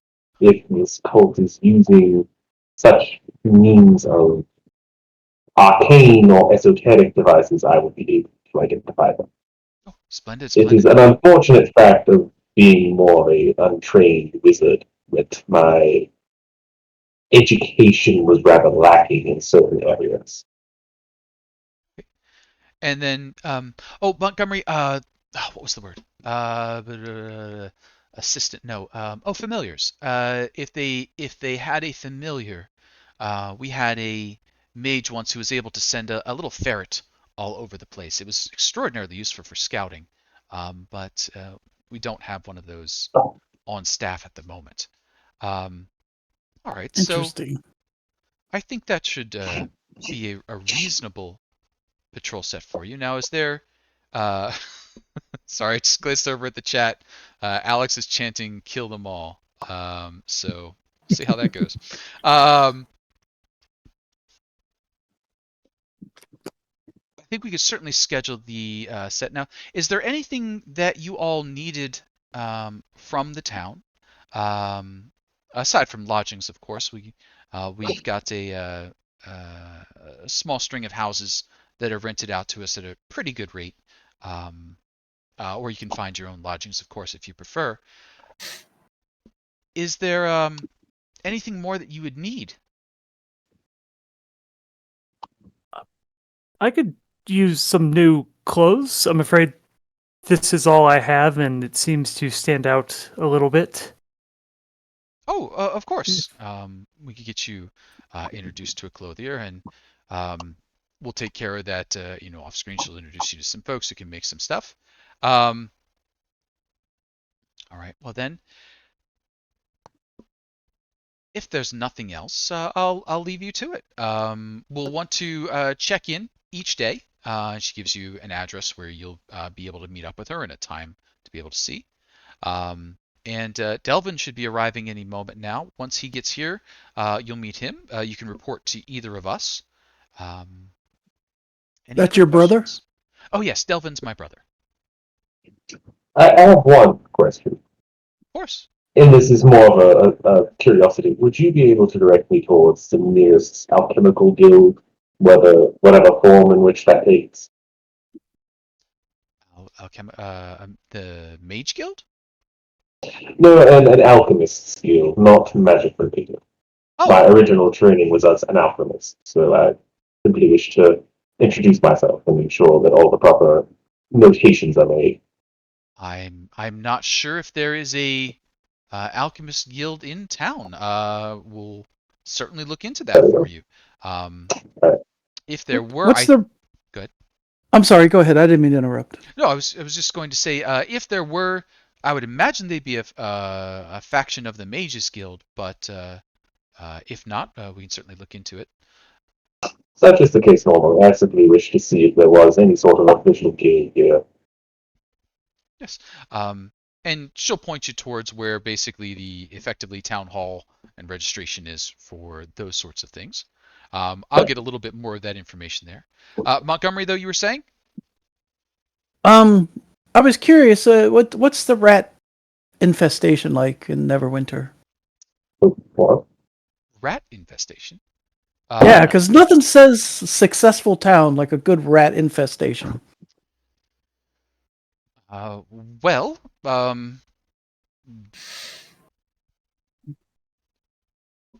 not terrible at the moment. I suppose, for better or for worse, the bigger, scarier things do tend to eat the rats. That's interesting. I So mean, this Bit town stringy. has bigger problems. Stringy for my taste. well, I mean, within the wall, we don't see too many monsters anymore, but they'll still appear from time to time. The chasm's been sealed for years now, but there's still some oddities lurking about in some basements. Which actually does bring up a question I have. Of course. This chasm, is the city around the chasm inhabited, or has it remained untouched since the chasm appeared? There are some who have settled near the chasm. It's Let's see. it's perfectly safe, they say. But I think some have been slow to move back into that area. There are a few. I'm just curious. Who is they? Who's saying that it's safe? Well, Lord Neverember, for one, and I mean, most in positions of authority would agree. Have patrols been sent into that area? And if so, how often do they get? And more to the point, how intensive are they? Well, I mean, if you're volunteering, It seems like a somewhat abandoned city district would be the perfect place for cultists to hide themselves, especially one given the fact that there is a somewhat apocalyptic chasm in the middle of this district. No? I I 100% agree. I'm just um, delighted that your group shows such initiative. Um, Too many folks are, just looking to get their 5 silver and get out. They do their patrols. Of course, they wouldn't remain employed if they didn't. But to take the initiative, that's commendable. Of course, we'll schedule you on the chasm patrols right away, and you can visually see all of a sudden the board clearing, and now you've got chasm as your patrol schedule from here on out. Oh boy! Question before we get locked into a duty that most do not want. You're getting that in the future. Where have most of these people disappeared from? Has it been in a certain region of the city? Is it more sporadic? It's been well, it's hard to say it's random because it's so well spread out, but there seems to be very little commonalities between the disappearance. And she'll go through and she'll start telling you, she kind of sketches out a little map on the table in the grease and says, well, this young nobleman here disappeared, and there was a young woman over here, and a man over here, and two brothers that disappeared over here, and she sort of lays out that set. Yeah. At the same time? Oh no, over the course of the last few weeks. No, I'm sorry. I meant the two brothers. The brothers. Oh yes. Were they taken together? Yes, they were. And no bodies have. No bodies have appeared thus far. We haven't heard anything from our contacts. I don't want to say we have a good relationship with the Zentarum, but we've offered them enough gold that we are fairly confident they don't know anything about it just now. Impressive. Well, speaking of initiative, as we're dealing with people, the civilians, are we to assume that they're all innocent until proven guilty? Unless, of course, they are guilty. Well, are you asking if some of them might just be cultists going back underground? No, I just meant as we're dealing with the populace in our investigations, right? Are we to assume that everybody's innocent until we prove them guilty?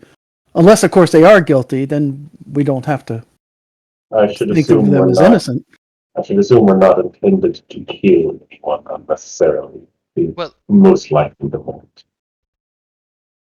What evidence would you have of their guilt that we're comparing it to? Oh, I don't know. This is just hypothetical, right? I mean, I'm just talking about people in general, right? What? Right? As if a person's walking down the street, right? We're supposed to assume that they're innocent, right? Until we can prove them guilty.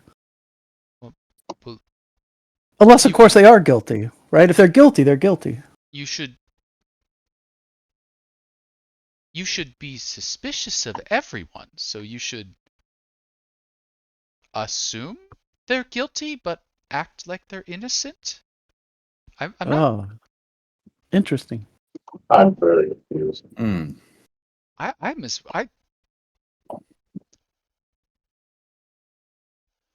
What? I don't.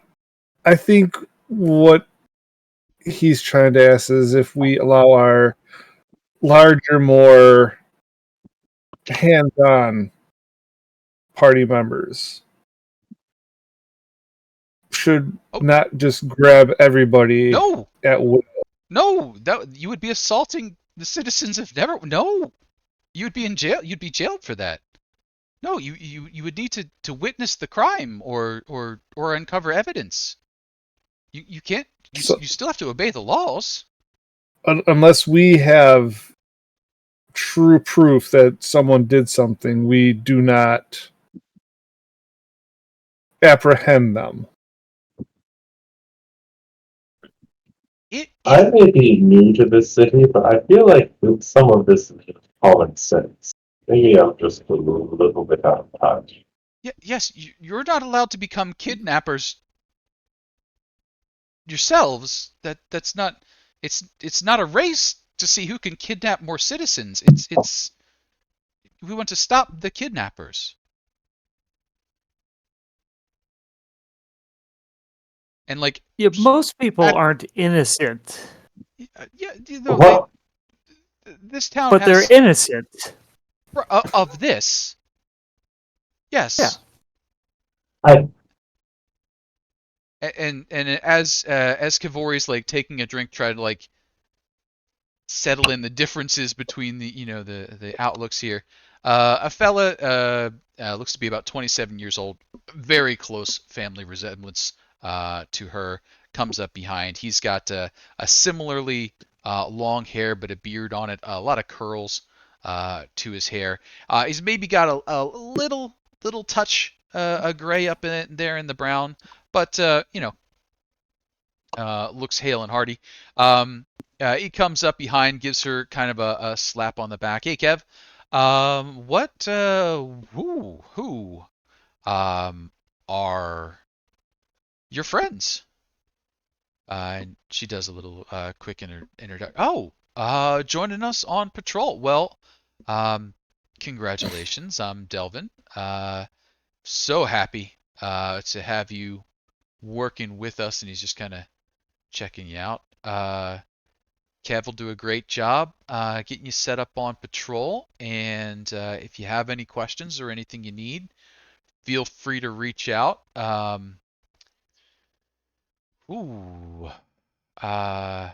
I mostly handle the legwork for her. She's more the paperwork and report sort. But no, you all look like you've got this pretty well covered. Any questions? I think all my questions have been answered. We know there's no rhyme or reason that's been determined between all the kidnappings, and it happens everywhere. So we kind of have nothing to go on but our own instincts, I would suppose. Yep, at the moment we're really hunting for clues, just looking for something, keeping his eye open as we can. I don't want to say we're hoping to catch them in the act, because that would mean a kidnapping's happening, but that is really what we're trying to do. More eyes and ears on the streets, keeping everybody aware without being paranoid. If you see a scuffle breaking out, make sure, it's at least a reasonably fair fight if you're going to leave it alone, or break it up if you can. They've got to be doing something. So it could be mages using a sleep spell. They might be doing some poisoning, good old cudgel to the back of the head kind of stuff. Really what we're looking for is some way that they are taking people out and moving them away, and getting them out of sight real quick. Has there been a certain time of day this has happened? Hard to nail down. When people go missing, you don't always notice it. Seems to be happening mostly at night, though. So people tend to have most recently seen them afternoons. They don't show up where they're supposed to be. We find out generally the next morning. In a couple of situations, it's been just towards evening, but that's rare.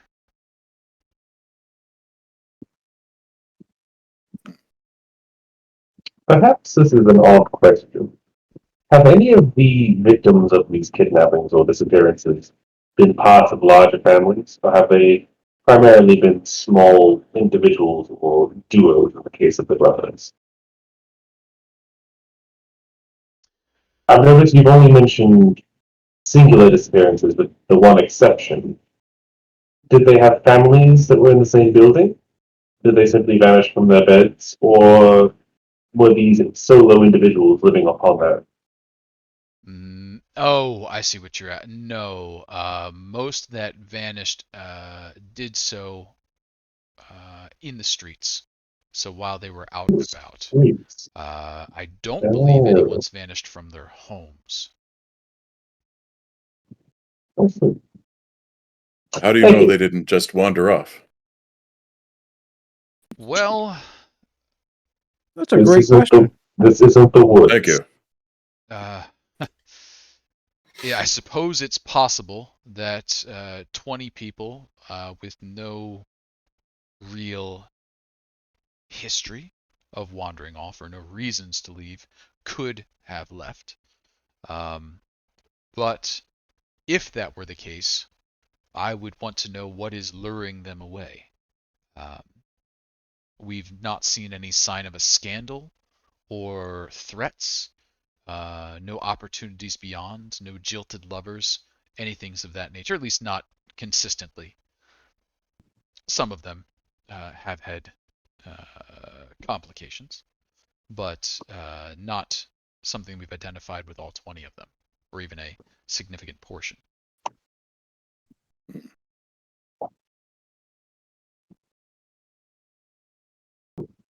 And our patrols start tomorrow. Yes, patrols will start tomorrow. I believe you're going to be, and Kivoris is in. They want the chasm. Oh, all right. He wants the chasm. I Well, will happily walk the chasm. you're functioning as a group, correct? Yes. Oh yeah, but I think we definitely should stick together. Strength in numbers, we can protect each other. Oh yeah, especially if you're heading to the chasm. Yeah, certainly wish you luck and enjoy your stay here in Neverwinter. If anything comes up, I'll let you know. And with that, he'll kind of excuse himself. He'll buy you around on the way out. The beer is terrible but strong. And kind of go. As he's heading out, you hear a little dung dung kind of noise as the bartender rings a bell. Yeah, it doesn't really turn around, just kind of heads out the door. A few seconds after that, for some of you out of the corner of the eye, for others of you, you can kind of see it right ahead of you. The bodies of 4 mages fall through the ceiling. The first 2 are on fire and flailing as they pass from the ceiling to the floor. The third one, as they come down, his arms seem to have turned into eels that are biting him and shoving one like down his throat to kind of try and rip out his tongue, and then that one goes through the ground. And the last one, as it comes down, is dissolving into like a skeleton in a swirl of lightning, and then the skull just kind of descends to the ground with kind of a weird grin to it. There's a couple of people who are like, give a little prayer to it. A couple of them cheer. Some of them are just like, whatever. The servers have seen this hundreds, if not thousands of times, so they don't even blink as they're making their deliveries. Well, that's And a morbid ending to this. Fortune That is is- fully on the ceiling. Just looking down at the group and at you. You told us that this was going to happen, but not that they were on fire or being eaten by eels. They're ghosts. They're That not was actual eels. But that weren't was they? disturbing, but never mind. I don't know if they were Yeah. ghosts. Ghosts normally talk. That's one of the main things that ghosts do. They didn't talk. Right? They also were falling and actively dying. I'm not quite sure talking. Well, I guess you got a point, but usually if somebody has something to say and then they die before they say it, they turn ghost. Right? That's where ghosts come from, right? They write messages on fogged up mirrors, they whisper in your ear, before you fall asleep. They turn bath water into blood. That's communicating. They're ghosts. These guys didn't communicate. I don't think they were ghosts. I can very safely say I've never seen or read anything about a bathtub turning to blood in the case of a ghost. There was that demon one time, but that was an exception, not the norm. So as Montgomery and Telovir get into a discussion on the paranormal apparitions that have acquired there, the bar goes on through the rest of its festivities, and eventually Kivori says, "Well, I'm turning in for the night. Wish you all the best. Have a good patrol tomorrow, and I look forward to your report." And good. Before you leave, sorry. Do you know a good place where a musician could play for a little while? And she sort of like looks around the inn. I I was meaning more of Give it a the out in try. the street. If you knew an area where musicians played.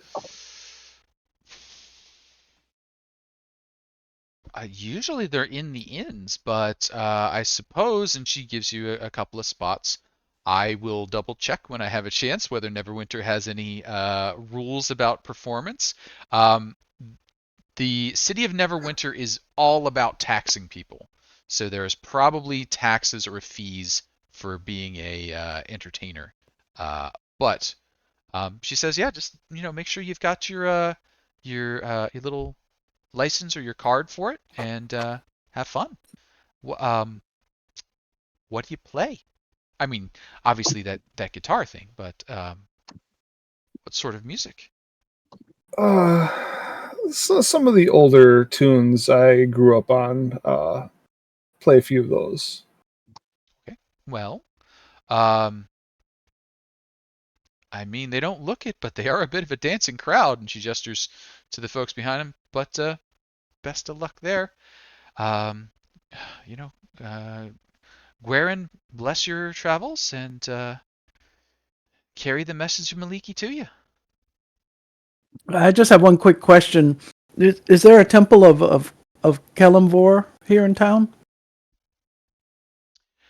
I don't know that he has a dedicated temple, but Is there a mini faith temple?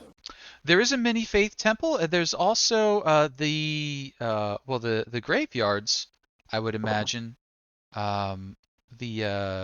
Excuse me, DM's brain set. The Never Death graveyards would certainly have shrines within them.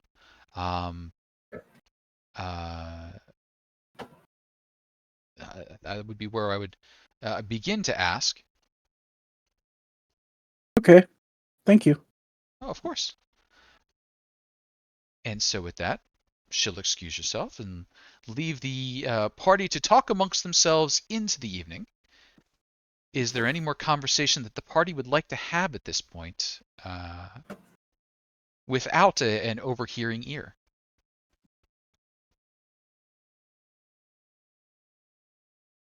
I apologize that I got us volunteered for chasm duty. It was not the intention. It was more idle curiosity, and I do believe I put my foot in my mouth. She definitely seemed to like the idea. I think most people stay away from the sounds of it. That Better seems chance to for us. What was the alternative? We would be placed in a rotation from the sounds of it, where we would walk certain areas and then we go to different areas, maybe. I didn't truly ask, but I don't think we will see many others patrolling the area where we've just been volunteered for. That's opportunity, right? Televir's going to look at the group and go, I think it may be better if we stick to the chasm patrols anyway. Less chance of... and he's going to very subtly eye the two biggest ones in the group. Inopportune misunderstandings. I am not a cultist, but I have been known to ambush. Were I to ambush here, which of course I would not because I am not one of these cultists, but were I to ambush one of these so-called civilians, I would do it in a place with low foot traffic and a very large hole in which to hide the body. I think that is probably the most intelligent thing you've said this entire evening. Thank you. Thank you. Aaron, would you help me down? Just kind of looks at you from above and then drops down into your arm. I just offer my shoulder. I'm crying up to the ceiling that it's just a This short drop. 6 foot tall tabaxi just stands on your shoulder for a moment, like in a crouch position. Thank you very much. Good kitty. I'll allow it this once. Thank you for the favor. I don't know if that's racist or not, but I'm not going to ask questions. Sure. So, as that all happens and you finish your meal and your drinks for the evening, you set out and you're able to find the establishments where you have lodging. The next day, you would have your patrol and you start to get a little bit of a feel for the city. The chasm itself was at one point an actual hole in the ground chasm. It has since been sealed over and magically reinforced to keep the bad stuff down, but not a lot of people walk across it. It, you know, kind of has that glass bridge. Everybody's probably better off just not doing this thing, and they instinctively go around. Kind of situation. You'll see some rats scurrying here and there, the stray dog, that sort of stuff. There are some petty crimes that you might come across. And as I say might, the question that I'll be asking is people have deployed some of their stats and skills. What is the highest passive perception that we think we have in the group right now? So if you take a look at your sheets and go for a passive perception, who is our most attentive person when they're not paying attention? I have a 15. Okay, 15 is pretty strong. 14, so that beats me. 14, okay. 13. 13, okay. 13. All right. I got a 12. Yeah, I got 12 as well. I got a rock. I got a rock. And so I believe the 15 takes it. So, that was that Montgomery? No, that was Oh, sorry, Fortune. So Fortune's got the eyes of the group at the moment, which is good. Fortune's on kind of the scouting duty there. You'll see some minor crime and shenanigans going on. Occasional petty theft, some destruction of property, that kind of stuff. In general, would you try and get involved and actually do guard work, or are you looking for the cult specifically? What's the things that you're calling out as you notice them? For Fortune would probably look the other way for, like, depending on how minor it is. Okay. Like he wouldn't shout out someone tagging a building, or like a young person stealing like a little bit of coin out of someone a bit wealthier or better off's purse. Okay. But any like fights or anything breaking out, or like any cases where maybe someone has multiple people around them, or someone who's clearly following someone, those would definitely draw his attention. Okay. So with that said, Fortune, you get to see a little bit more of the seedy underbelly of the city. I think you actually have the urchin background, so you would kind of know your own and see your own in this situation. For the rest of you, is there anyone that would have anything in their backstory or history that would keep you aware of what the thugs are doing when the thugs are doing thugging? That kind of stuff. I don't think many of the rest of you are streetwise. Not at all. All right. So Fortune is, I think, acting mostly as your guide here, keeping you in the right direction. The chasm itself seems fairly set. The first day's patrol, nothing unusual. You walk around, you say hi to some people, you do some investigating, nothing really happens. Day 2, day 3, day 4, day 5, day 6, it all passes fairly uneventfully. As that week goes by and you have a chance to converse, you share additional information, you get to know each other, kind of rely on each other, stuff that will happen in our next adventure session.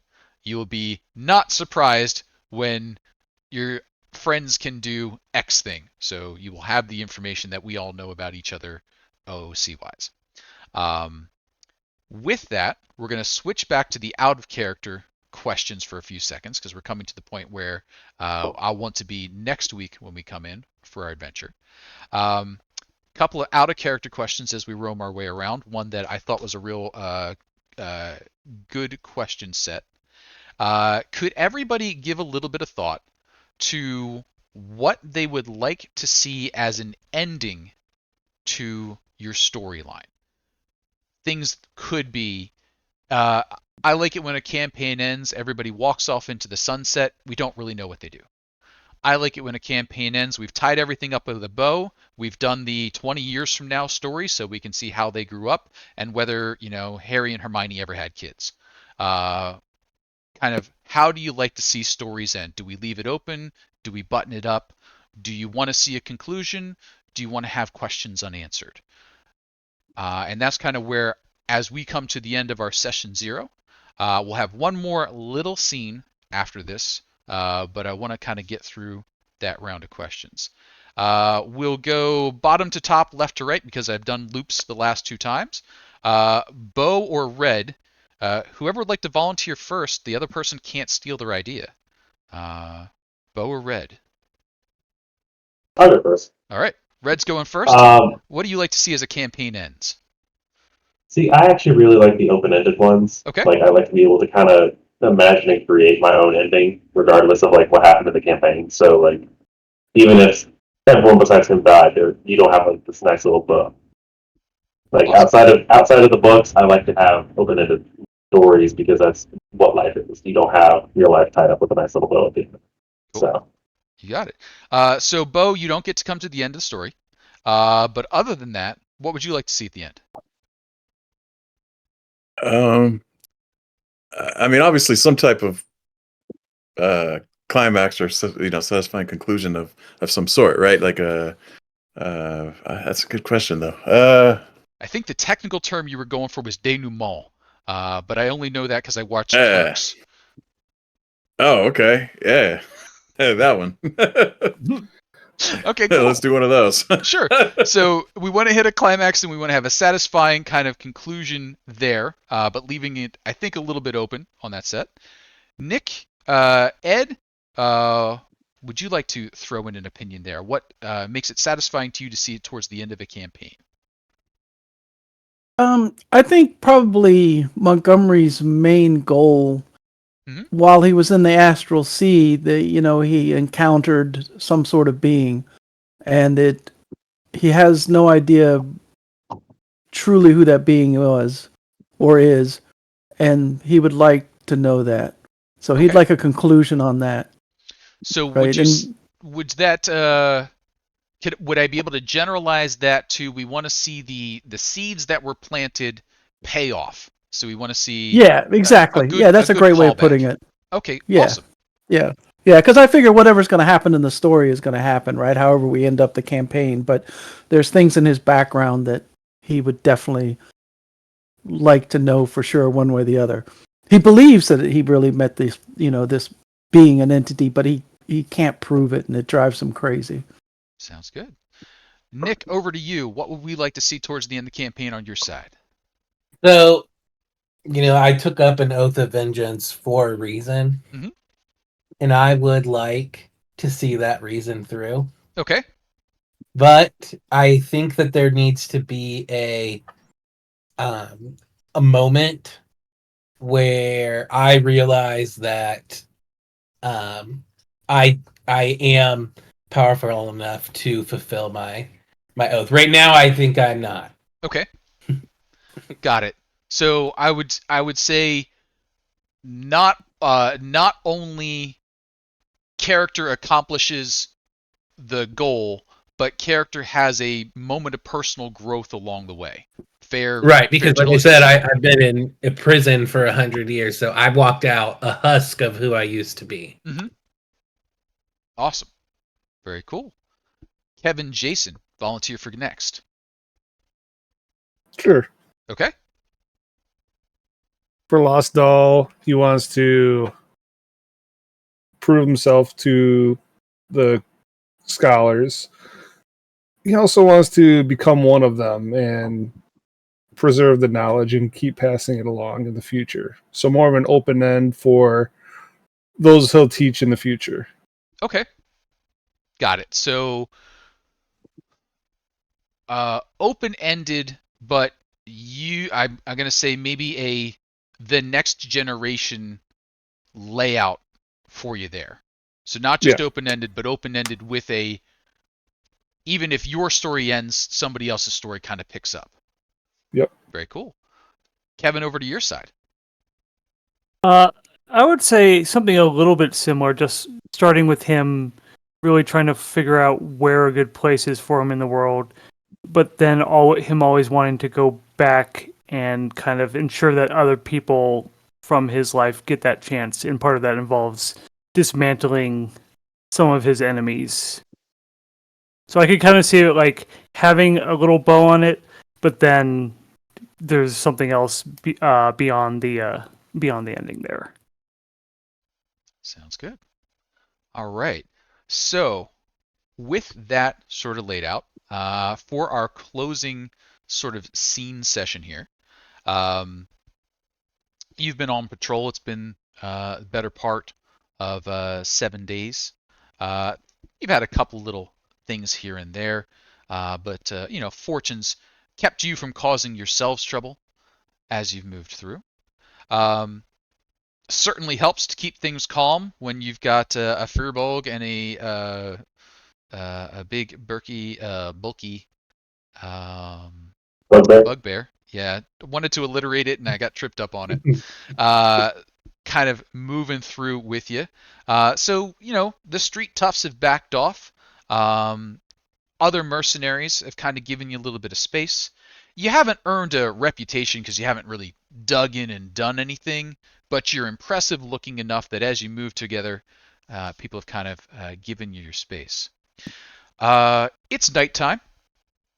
You're heading back to make your report to the Fahrenhearts. And as you're, maybe 2 streets away, you hear a scream and anguished cry.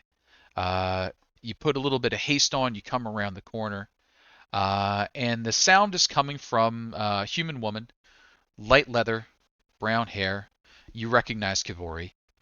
In her arms, a dead body of a human male, tattered gray robe. It takes a few seconds for you to recognize Delvin. His hair is grayed out. You can see there's some chunks in there, so it looks to have been done in chalk.